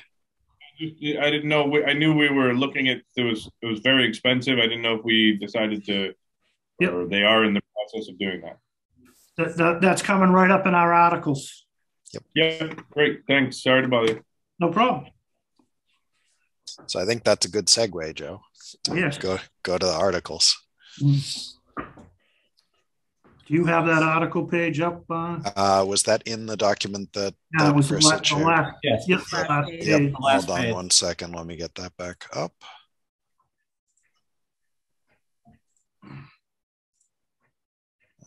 Well, while he's looking for that, Joe, can you just give what the current water rate is? Right now, it's $5 per 100 cubic feet and a $43 basic charge. That is most likely going to be going up once we get to the PFOS situation. So this was the last page that I had in the. One more back towards the beginning. Trying to scroll up. This one. Nope. One more. And there we go. That's the one. So you can see that most of my articles have met with the same amount from the town of Rockland. Yep. Just because I like to keep it the same. Yep. a lot easier for me. Definitely. So going over the Avenue ones, we're taking $40,000. Everything's coming out of our undesignated water fund balance. Yep. $40,000 to keep up with our drinking water regulation surveys for the backflows in each town. This is an article we put in every year. Ideally, it'd be nice to be in the budget, but if I have the money in reserve, it's a little, doesn't make the budget go up if I can take it out of the reserve. That's something basically we have to do every year. We talked earlier about the ongoing meter replacement program. Yep. That's the $50,000 there. The backhoe lease for $25,000, that can come out. I'm not including that in the articles. Right now, I have 2 payments from articles last year that are still in the budget in my articles that we haven't used. We traded in our old backhoe, so we didn't get charged the first year lease. So basically, we have enough to pay the backhoe off already. So I'm going to yank that $25,000 out of it. The next article is $72,000 for sick time buyback. We have 3 employees retiring next year. Actually, 1 retired this year. We have 2 more retiring next year. That's just a contractual thing we have to put in. The next one would be treatment plant upgrades. This is in our capital plan. 5 years, we're trying to do $100,000 treatment plant upgrades, different pumps, different chemical feed pumps, anything we need to upgrade the treatment plants. They were built back 1974 is our newest plant, and it's just upgrades. And it's nice to have, if a pump dies, it's $50,000 to have a pump replaced. So it's good to keep up with the maintenance. And if we can stretch it out over a 5-year plan, we'll put a big dent in it for $500,000. Yep. Sludge removal. This is a big one this year. $150,000 from each town. So when we process the water, anything we remove from the water, all the organics and everything and the chemicals we treat the water with, they go out to our drying lagoons. I know I explained some of this last year. The problem we're having was getting rid of it. Right now, the only place we can get rid of it is the Bourne landfill. And they'll only take 1 dumpster a day. So we have 3 lagoons. We fill one, we take it offline, we fill number 2 while number 1's drying. Once it dries to 20%, which is the black mud, we can move it. We can only do 1 dumpster a day, so it takes a half a year to clean 1 lagoon out, which is just not feasible. We've had discussions with our engineers over our Hingham Street plant. We have 3 major lagoons we have to clean out. So we are applying to DEP for a different kind of permit that will declare this non-hazardous, and we can get rid of it down to a farm in Berkeley. They reprocess into fertilizer and reuse it. We can truck it down there and tractor trailers. We can have a company come in. So we're kind of budgeting $300,000 so we can do all 3 lagoons next year. Another issue that we're trying to get it all cleaned out right now because with this Pfos issue, we're afraid that they're going to declare it hazardous waste, and then we're going to have it incinerated. So I think if we jump now and we get it cleaned up, at least we'll have a couple of years to deal with that before we have to go that route. So that's why that's such a high number.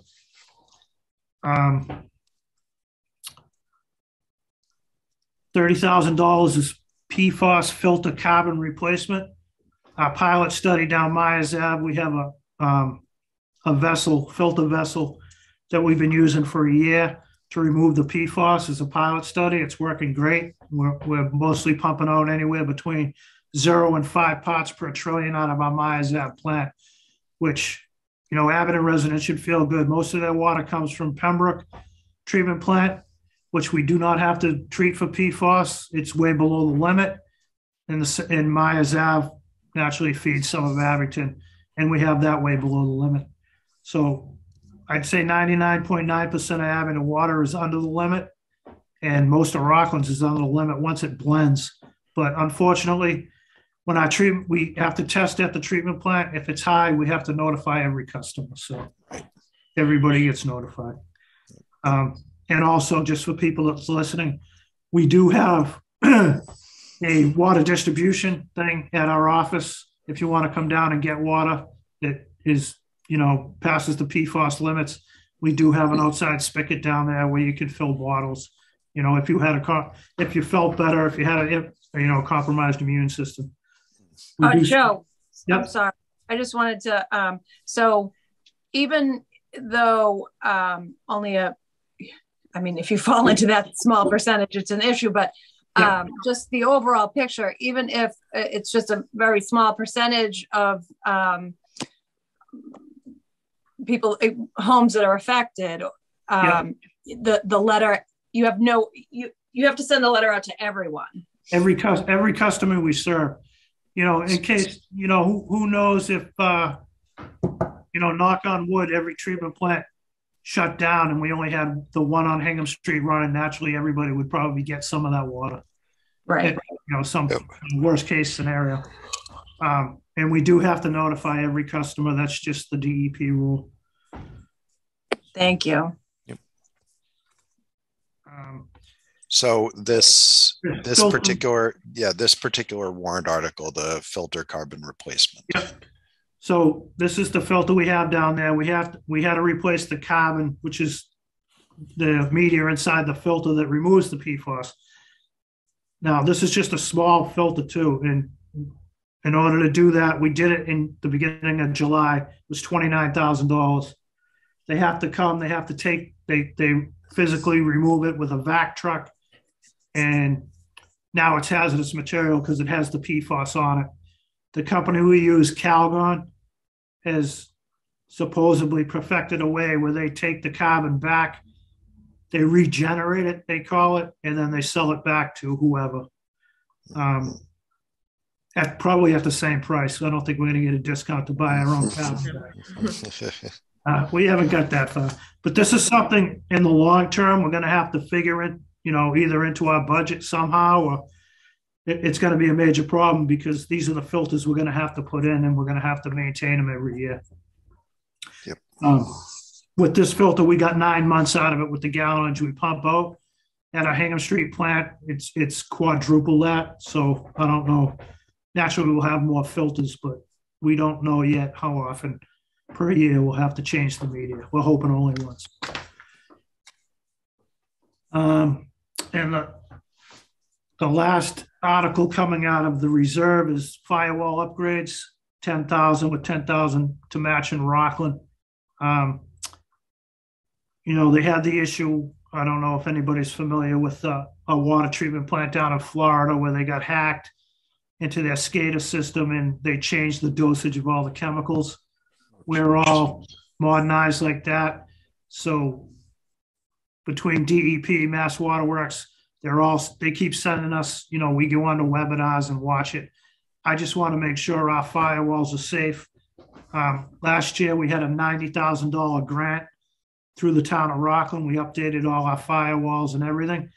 So just to maintain by the year, I feel if we have the 10,000 in an article, we can have them come in, they can update the servers. We run on SCADA, we run our treatment plants on SCADA. You never know, especially with this, everything going on in Russia right now. Who knows who can hack what? Electric, they could shut down our water plants. They could alter the chemical dosages. Just something we have to be ahead of and aware of. I think you're making Paul very happy by saying all of this. Yeah. Yes. So Joe, what is your budget for, network security? We have it in the in my joint budget. We don't basically not a line item for that, but We can take it out of building maintenance, anything. We have an IT guy that is employed by the town of Rockland. We use him. A lot of Rockland servers are actually at our building for the town of Rockland. So we basically we don't have to pay him that much. We pay United, I forget the name right off the top of my head. They monthly for Barracuda security and all that, and all our firewalls. And they keep a pretty good eye on it. So we don't really have a number budgeted. Like I said, last year we got a $90,000 grant and got to upgrade everything, all our service. And that $20,000 firewall upgrade number, where did that come from?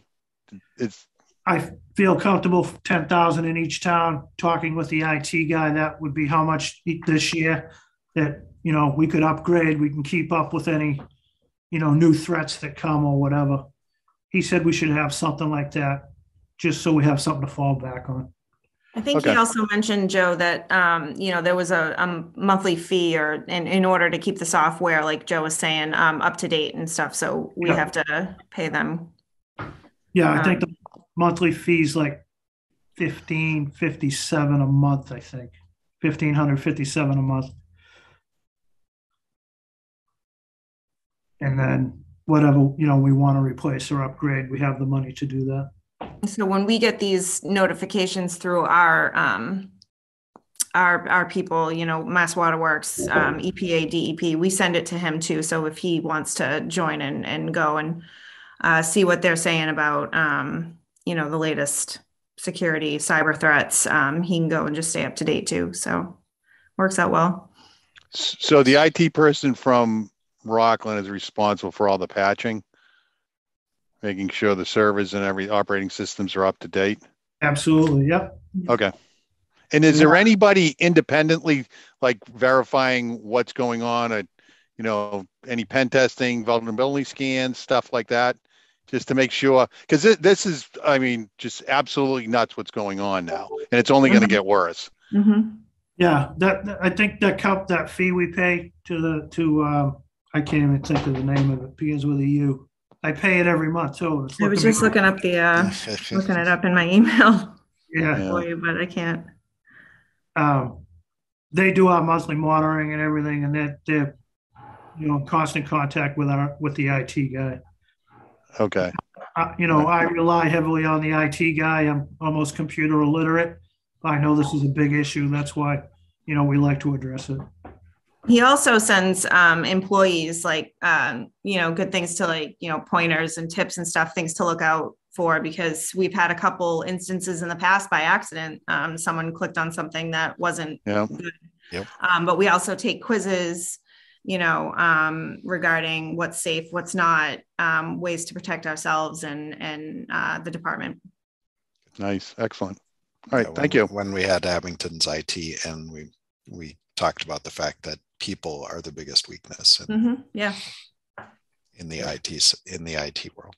So, but it is scary though when you think about the water though, and that somebody can go in there, and it's just, that is one scary proposition. Yeah, we have the capability, if we recognize that, when we can shut down a SCADA and run by hand. Okay, but that's good. Appreciate the information. Thank you. Yeah, definitely. So now comes the bad news. Well, not all bad, but down the bottom. Avenue to make it good news, Joe. Yeah, down the bottom, we had $12 million from each town for this Pfos upgrade. After talking with the engineers and stuff yesterday, when we figured this project, the project includes the construction of a permanent Pfos treatment solution at the Hannigan and Myers Ave water treatment plant. Currently, we're depending on temporary Pfos treatment at both plants in the form of a retrofitted GAC pressure filter at Myers Ave. And we were injecting packed slurry at the Hannigan, which we have since stopped because it wasn't really helping or bringing our levels down, and it was costing us $10,000 a month to run it. We got permission from DEP to stop that. The permanent solutions are needed and required by the state. And in addition to the PFOS treatment, much needed treatment plant upgrades are required, including a new filter bridge with redundancy to replace the single filter bridge we have at the Hannigan plant, and capacity improvements at Myers Ave, including the installation of a new clear well, backwash pumps, and finished water pumps. We did receive a $2.24 million grant for some of that work at Myers Ave for the installing the clear well and some backwash pumps, which is great. We also received a $132,000 grant for PFOS remediation that we used at Hingham Street plant. Basically what we spent there, that we can get $132,000 of that back. But we spent last year trying to do a temporary, and $199,000 grant we got for the money we've spent so far. Not all the money, but money we can reimburse from the Myers Ave pilot study. So we have been pursuing grants. We still will pursue grants. After talking with the engineers, we applied for state revolving fund money for this project. Unfortunately, the design and the engineering is not included. So basically we had to up the 12 million to 13 million each time for a total of $26 million. That will be our permanent solution for the PFOS. Hopefully we've applied for the state SRF money. We've heard good feedback on that. We should know within a month if we've been accepted, if our project's been accepted. If it has, it could possibly be a 0% interest loan, or it could be 2% loan. They could have loan forgiveness. We really don't know. Under the DEP notice of non-compliance that we're operating under right now, we have to have an avenue in place where I can borrow this money just so we can get rolling on the final solutions. DEP could make us shut the Hingham Street plant down, which is, we can't really do that at all. We would not have enough water to supply the customers. We'd probably have to buy water off of neighboring town like Weymouth, which would just be astronomical in price, number one, if they have the water to sell us. Or DEP could fine us daily as long as we're under non-compliance.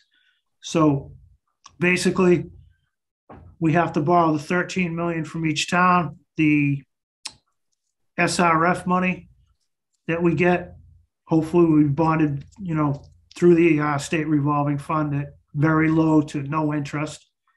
And, we might get some loan forgiveness. I don't know if we're really a candidate for that, where we've got all the free money already this year.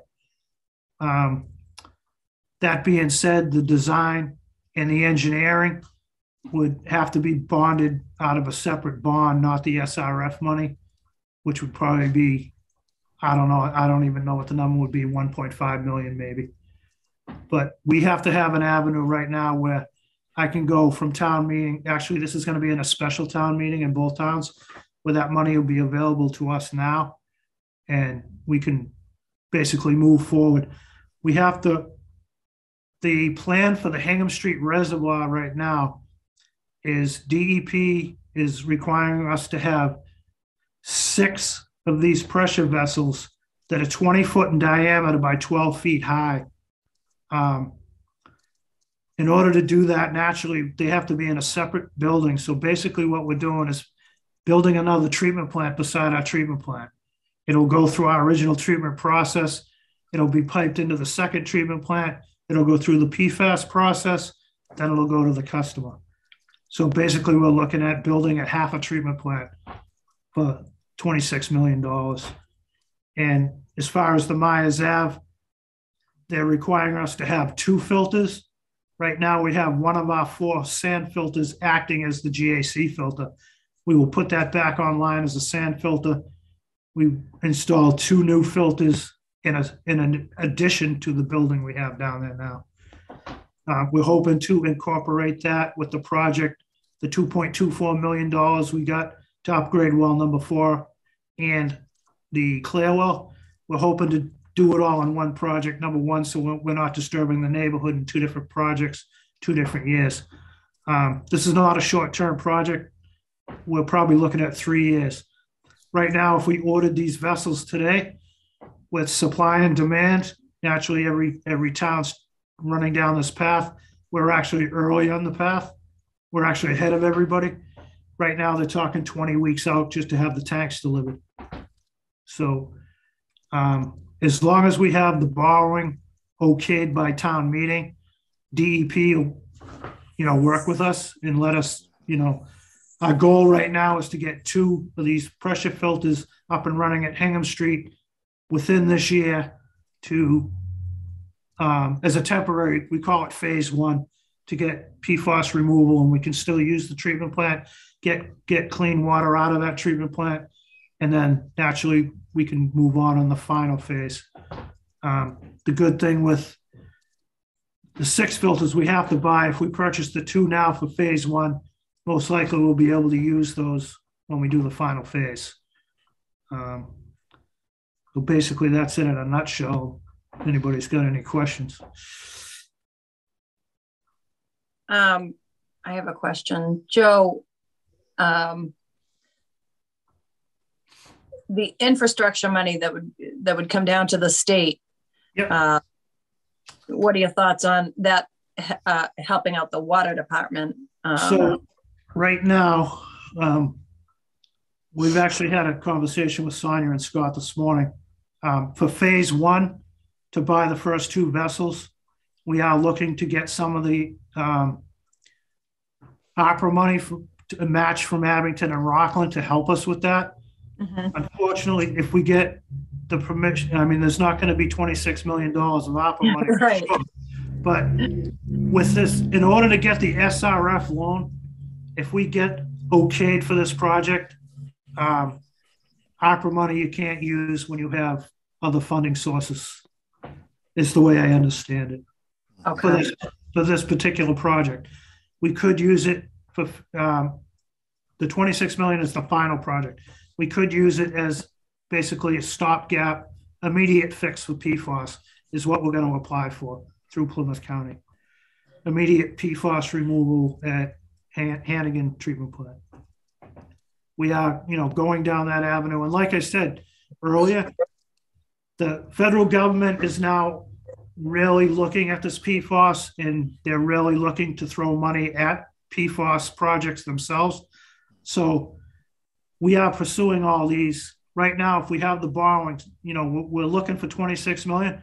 We could end up borrowing only 10 million if, we get really lucky and, you get $5 million grant here or a $5 million forgiveness. It's a long shot and we're trying everything we can, but those are the avenues we're going. Just because we have the authority to borrow the 26 million, by far, don't think I'm going to go out and borrow the 26 million if I don't. Right. Yeah, no. You guys have always been great with the grants and the grant writing also. So kudos for that. So basically, naturally, one of the questions is going to be, are the rates going to go up? Absolutely, the rates are going to go up. Right now, we don't know how much. We have had discussions with the Water Commission. Right now, if we had to borrow, sorry about the clock. If we had to borrow, it's my bedtime, it's telling me. We have to borrow this money. We have to I have to show that we raise the rates enough to bring in that income to pay this note back. We did a rate study back in 2011, and it projected out to 2019. Our rates should have been $8.40 per 100 cubic feet. Right now we're at $5. A rough guesstimate. By the time the project's over, it might be close to $2 more 100 cubic feet. We don't know if that means raising them $100 cubic feet for FY23, because if this note comes up in FY24, we have to have the money already there to pay it. Or if they're just going to raise them all, that's basically up to the commissioners. if they want to raise it in one big bang, which we don't like to do. Our last rate hike was 3 years ago. We raised it $1 per 100 cubic feet.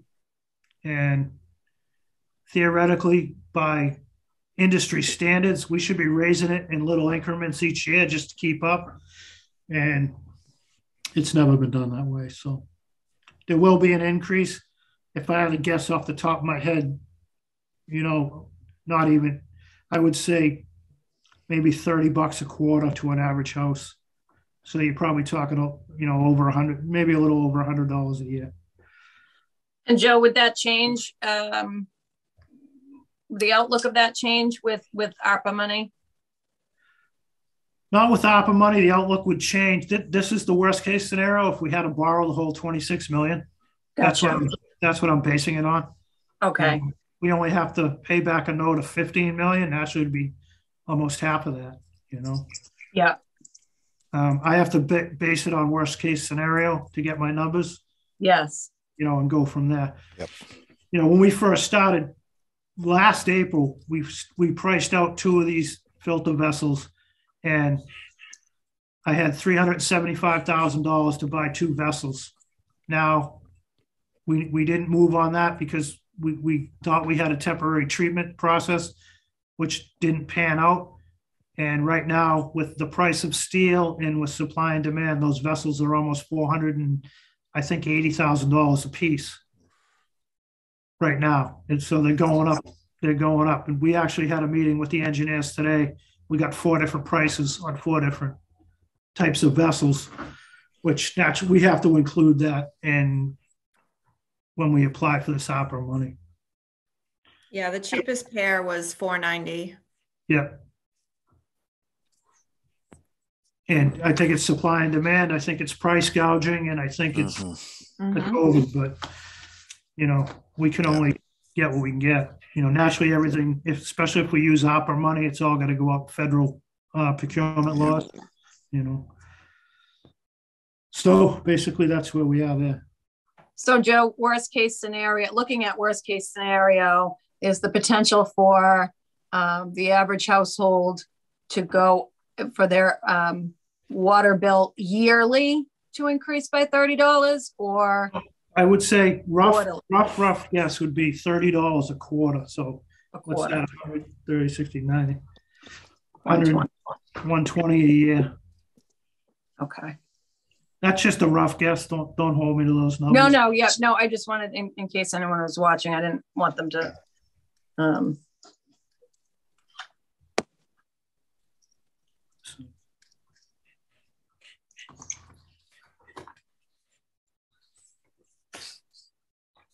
All right. Definitely a lot to take in. Yep. Anyone with questions?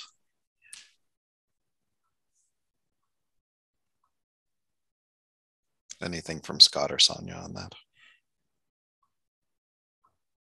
No, just that we're working with Joe and working with Rockland and do what we can. Most important thing we have to do is get this water cleaned up. Yep.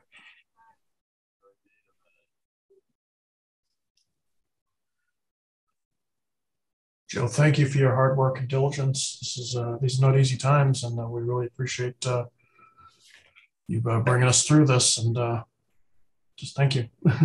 Welcome. I don't do it alone. I have a lot of background support, and Crystal's #1 up there. So, thank you. One other quick question. Sorry, go ahead, Russ. Sorry. No, that's it. I'm done. Just one other quick question, because I've heard people ask it, so I will ask it. What would the price comparison be to go to something like an MWRA? Well, that would take a lot off my shoulders, because I could shut down all my treatment plants. and not worry about running out of water. But you look at Southfield right now. MWRA wants $80 million just to talk to them. If they run a pipe, they have to bring a pipe down from Braintree down the middle of Route 3 to serve the air base. it'd be worth our while to have an interconnection with MWRA in case something ever happened and we needed water. All we'd have to do is open a gate. As far as the town going and purchasing water, I think the fees would be astronomical. I just don't think it would be feasible, to tell you the truth. I mean, like I said, we're spending all this money to upgrade our treatment plants and everything else. Basically, they'd just be up. We wouldn't even use them. We couldn't mix the water together. We'd have to do one or the other. Very expensive, though, from what I hear. Absolutely. Yeah. Thanks, Joe. No problem.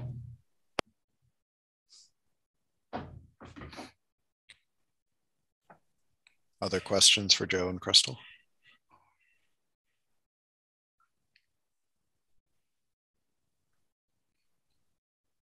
Right. Thank you both very much. Very, very informative. Always one of our most informative sessions. We really appreciate all of the work that you guys do. As Russ was saying, you guys put in an awful lot of work, and we definitely appreciate all that you do. Great. Thank you. Appreciate you guys. We'll see you at town meeting. Thank you very much for your time, Joe and Crystal. Thank you.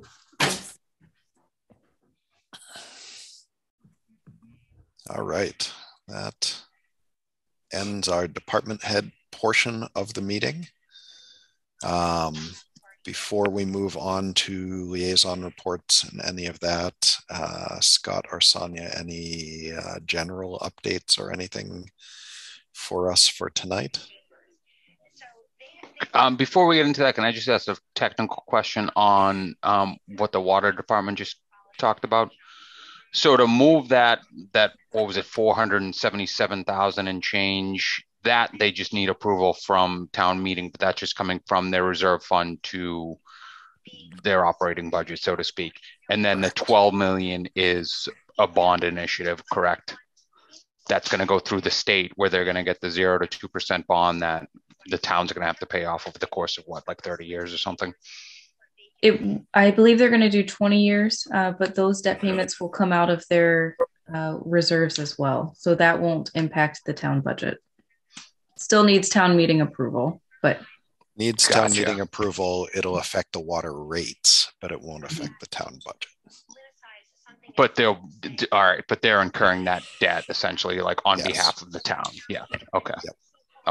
Okay. Thank you. Yeah, no, that's a good question, Andrew.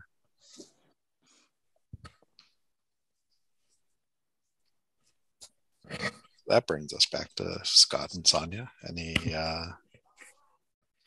Anything for us? I'm obviously a few weeks behind. How are we doing with the overall budget and balancing and that kind of stuff? I know. I think there was an update that the governor just released his at least either a draft or his budget or something to that effect. Yeah, I'll let Sonia go on. She filled in some of the blanks today, so that was pretty good. Okay, yeah. We did get notification that the governor filed his budget today. When I sent you the documentation, we really only had two numbers. We knew the unrestricted governmental aid went up 2.7%. He did preview that for us last week. And then the Chapter 70 school funding went up by $2 million. Which is obviously significant. That is partially because they fully funded the student opportunity program that they started it a few years ago, and then they had to stop because of COVID. Before it actually went into place, they backed it off. So they're fully funding this year's allocation. So that's a big driver of that increase. When you pop that number into the spreadsheet that I sent you guys, it makes everything look so wonderful and beautiful and in balance, but we have to keep in mind that those figures are really intended to fund education. So we'll be meeting closely with the school department to make sure that we're allocating the numbers as fairly as possible. And so I can't really say much more than that because we haven't spoken with the school department. I do have a meeting already set up with Felicia tomorrow to kind of start keep wrapping our head around all of the initiatives that money is supposed to be funding. And we should have a better idea of what that will really look like for the town budget, hopefully next week. We have to use all 2 million of that in 1 year. That's just this year's funding. Yeah, it's unless you wanted to, we did a town meeting vote to set it aside in a stabilization fund. That would be this year's funding. Anything that we wouldn't use would obviously go towards our free cash next year. Yeah, the only reason that I'm saying is because they didn't fund it at one point. So it would be good if we split it in half. And then if they didn't fund it 1 year, we'd have that half again. Instead of spending all of it, assuming we're going to get it the next year. And then if we don't, or whatever year, the fifth year, the third year, whatever it is, then if we don't. Greg's afraid they're going to pull the rug out from under us. Yeah, well, they very well might, but you know, at this point, if we have that money and we're in such a tight budget season, I don't anticipate not using it. Yeah, and I do remember from when we discussed a couple of years ago when they were looking to implement that in the first place, there were definitely, shall we say, strings attached with it. There were positions that the school would need to hire to fill the requirements, that kind of stuff. So I'm sure that as you guys dig in with Felicia and with Peter, that we'll get more updates on that. Yes, the formula for that money was very specific in where they were targeting, you know, what needs they were trying to meet with those funds. And so the allocation is different for every town based on their specific needs in certain areas. And one of ours in particular is the English language learners. That population in our school department has really grown in the last several years. So that would be one of the main parts that I know they're wanting to address. Of course, Felicia will go into a lot more of that when she meets with you all. Yep.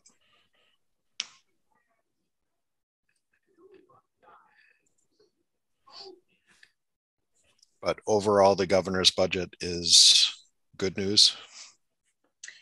Well, that's really all I know right now. They sent out another email a couple hours ago, I think, with a little more detail, but we haven't gotten a chance to really go through it yet. It was released, I think, at 4 o'clock today. Yeah. Yeah, and overall, you didn't have it completely processed by now.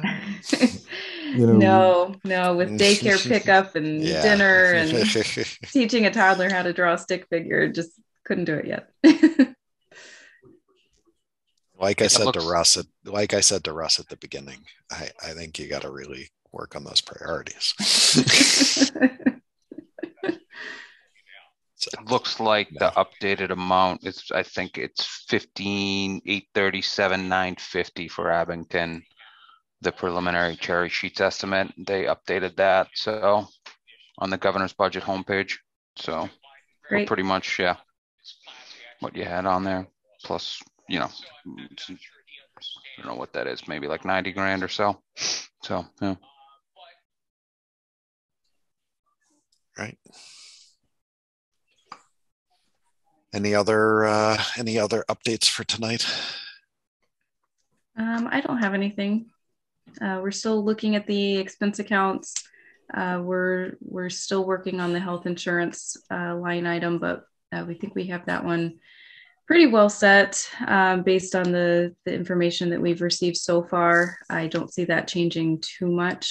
Hopefully, certainly not going up at all. So the figure that we have in there should be pretty good. So I think once we get a better handle on the governor's budget, once we can really get through it and figure out what that school appropriation might look like, that'll give us a much better idea of where we really stand with the town budgets. Where we're at overall. Exactly. Yep. Excellent. All right.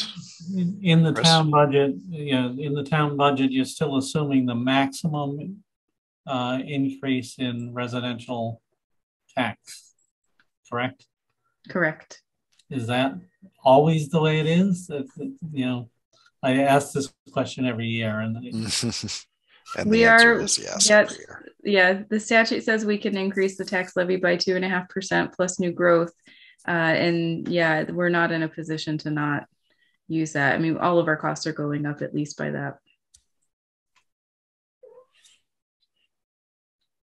Yeah, it would be nice to say that sometime in the future we'll be able to not do that, but I don't see it in the next few years. Well, I looked at the total budget, and the total budget that's 900,000 is that increase, and that's about 1.4% of the budget. So. Mm-hmm.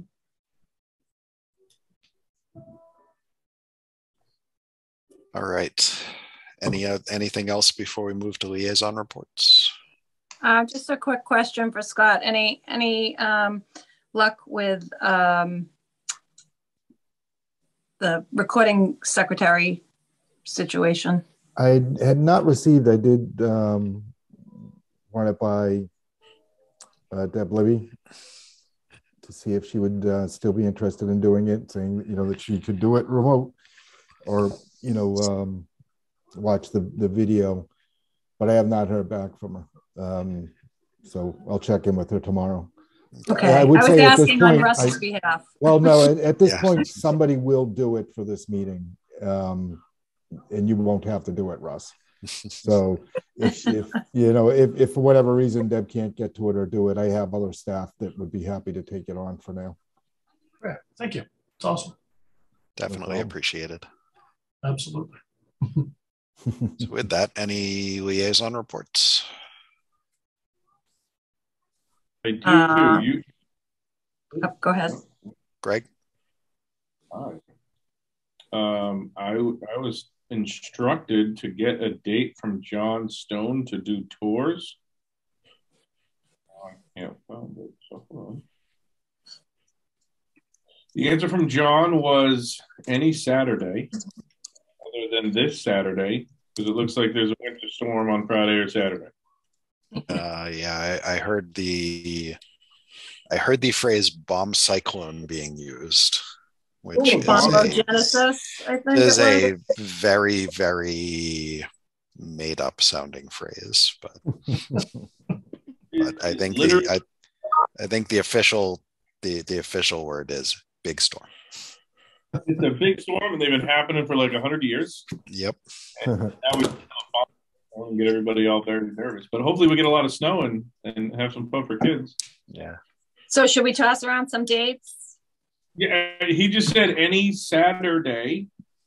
Let me just make sure I'm reading this correctly. Any Saturday that doesn't snow is fine with me.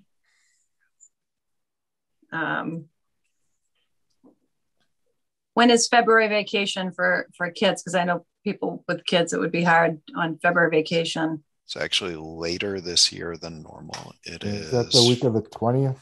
The 20th through the 26th, I think. Yep, that's right. Correct. Okay. So that kind of probably puts us to March. So Saturday the 19th and Saturday the 26th of February are vacation Saturdays. What about February 5th? Or 12th? 5th or 12th? I don't know. Yeah, he just said any Saturday that's not snowing. So I'm definitely not a forecaster, but say we certainly have the opportunity for snow on either of those Saturdays, but it's certainly not guaranteed. But if you wanted to be really safe, you could go into June. We'd like you to do this before town meeting. Yeah. Either of those, either the 5th or the 12th is fine by me. I can't do the 12th, but that's just me. So do we want to do February 5th or March 5th?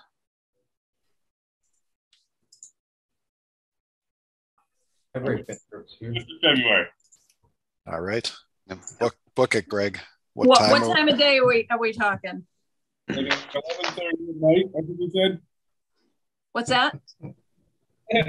I'm sorry. There was no discussion of time of day. I think the thought was to do it in the morning. Yeah. 9 o'clock, something to that effect. 10 o'clock. Do we want to say 10? I have my 10, coaching my daughter's basketball 8 to 9. So good at 10. We'll have hot coffee. I am unfortunately tied up until like 11:30 or free at 9, tied up from like I could get back to town by 11:30, but I mean, I've had the tour, so don't worry about me. If the 11:30 doesn't work for anyone else, I'm okay with that. Does 11:30 work for other people? Let me just double check my own calendar, make sure I'm actually available. The 5th, I am not going to be able to make at any point, but if other people are around, feel free to move forward with that date.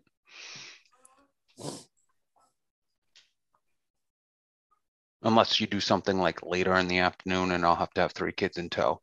But... Such a tough day. Yeah, hey, might be worth it. Yeah.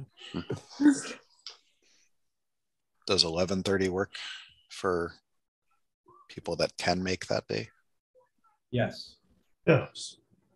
All right. Greg, you want to book it with him for 11:30 on the 5th? Other than me giving him 9 times, I just sent him 11:30. All right. He will say yes. I gave him early in the morning, like really early, assuming everybody would be able to do really early. Then I started at 9, 10, and now 11:30. So 11:30 is good. So would we meet at the highway department building over by the police station? Is that where we would go? Yeah, that would be the best place to meet.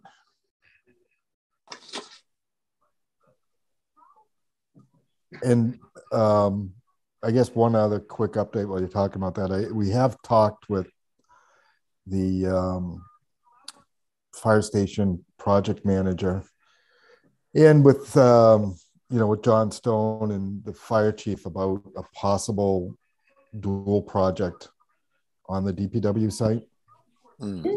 So we're actually going to have another conversation about that tomorrow, and if it and it may take some legs. I mean, there seems to be a lot of interest in it from other parties, and apparently it was brought up in the past, and for whatever reason it just never really got off the ground. But the architectural firm seems to think that it's actually a very viable option.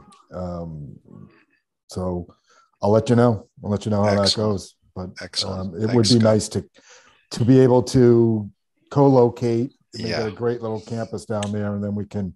I think that if we do it, the only way to do it though is to do it as one project where we're putting up a DPW barn, tearing down the old one, and putting a fire station in that spot. So that makes sense. We'll start running it conceptually tomorrow, and get some conceptual numbers and take a look. That's awesome. Yep. I still want to buy Glenowitz Way though. We appropriated the money. Yeah, it makes sense. It's a perfect piece of property that we should own. So I think we'll probably go forward with that for $100,000. Yeah. And we can do whatever we want with it, right? Like it doesn't have to be building. The Glenowitz Way property. Correct. The biggest problem with that property though is access. We still have to cross over the housing authority property. You go through DHCD to get permission to do it. So there's a lot of hurdles with that property, but it's too good of a piece of land to let it end up falling into the hands of the developer at Lowe's or somebody who buys the condo complex and the other people who have possible access to it. It's better in our hands. And if you look at the big picture property over there, it's just it just adds to our campus. And if for nothing else, we could put trails out there or connecting trails to other areas. It's just and preserve it.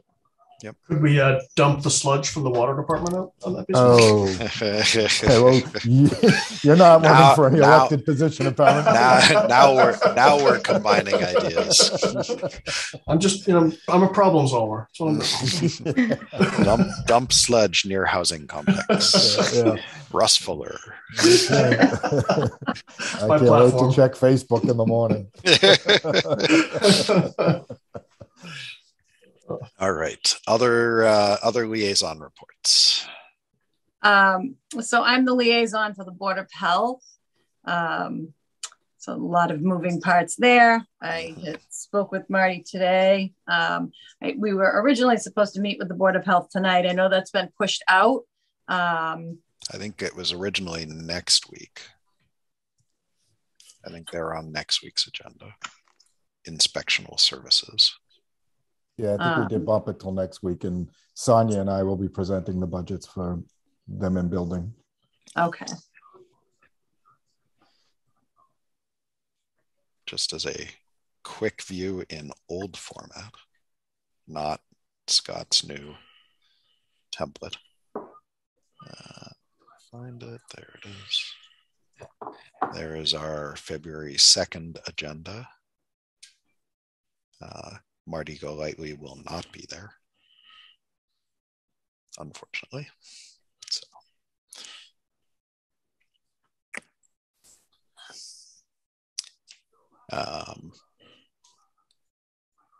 Good luck, Scott. Now another position to fill. Yeah. And one that I am sure is not necessarily going to come across as the most desirable position to take at the moment. No, maybe a little difficult these days. Yeah. So definitely good luck. Mm-hmm. Anything else there, Barbara? Nope, that is all I have. Okay. Any other liaison reports? Okay. Real quick, sorry. Speaking of liaisons, though, because Daniel, I don't know if you've talked with anyone else. We were kind of throwing around Daniel taking over because Katie Kumis had resigned, and so that leaves those departments available for a liaison.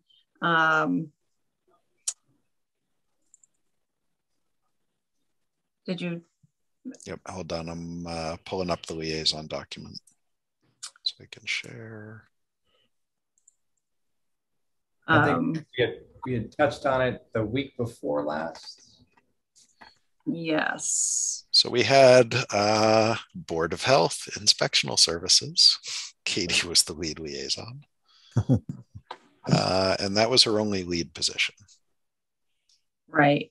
But so I think Barbara, he had expressed an interest in switching a department with somebody else. So I didn't know if you had, I can't remember. I have not. That was Daniel. You weren't here, Matt. Yeah, no. We talked about the water, but Andrew and I had already scheduled a meeting with Joe. So we okay. I didn't know if you guys. Yeah, I was out of town last week, so I couldn't attend the meeting. So it didn't make sense for us to switch. Okay, so are you good with taking the Board of Health, which for now or going forward, it's going to be Scott and Sonia? Yes. Yeah, I have no problem with that. All right. And then Katie was backup liaison on both the Abington School Department and the South Shore VOTEC. You okay with those? Being back up to Paul on one? Yeah, Paul, you sent me an email, I think this week or last week with some info there. So yeah, I'll set there too. All right. Okay, great. So if we can just, you're doing that now. Oh, I am. Great, Matt.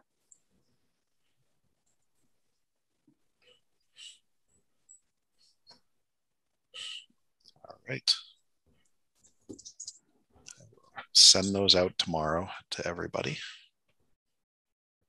Thank you.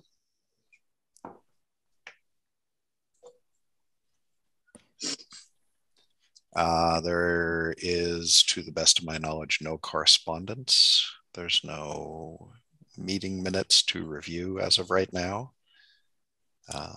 Our next meeting is next week. Does anyone have anything else they wanted to bring up before we adjourn for the night? I think we're going to do a quick roll call. I don't know if we need to that's right. Attendance or if it's just roll call votes.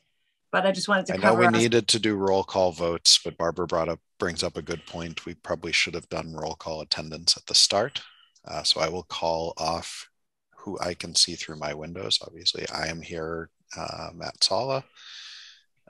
Next, I see Chris Murphy. And then one of our esteemed guests, Sonia Hodge, our treasurer collector and finance director in the town, and Russ Fuller. I am 100% brain freezing right now. I apologize. We have Greg Baldessarian. Yeah, Greg Baldessarian, Daniel Eddy, Paul Haggerty, our town manager, Scott Lambiase, and Andrew Leveralt and Barbara Ray. That is our roll call for tonight. We previously had guests who are long gone at this point, and I will leave them be because they were all introduced at the time they were on. Yes. So, any other points of order, questions, comments, motions? Motion to adjourn. Second. So motion to adjourn and a second. I'll take a roll call vote. Chris? Aye. Russ? Aye. Daniel? Aye. Paul? Aye. Andrew? Aye. Barbara? Aye. And Greg? Aye. And myself, aye. We are adjourned. Thank you all very much for your time. It has been great to see you all again. And I will see you next week. And thank you very much, Matt. Get some rest. Thank you. Thanks, Matt. See you, everyone. Good night. Good night.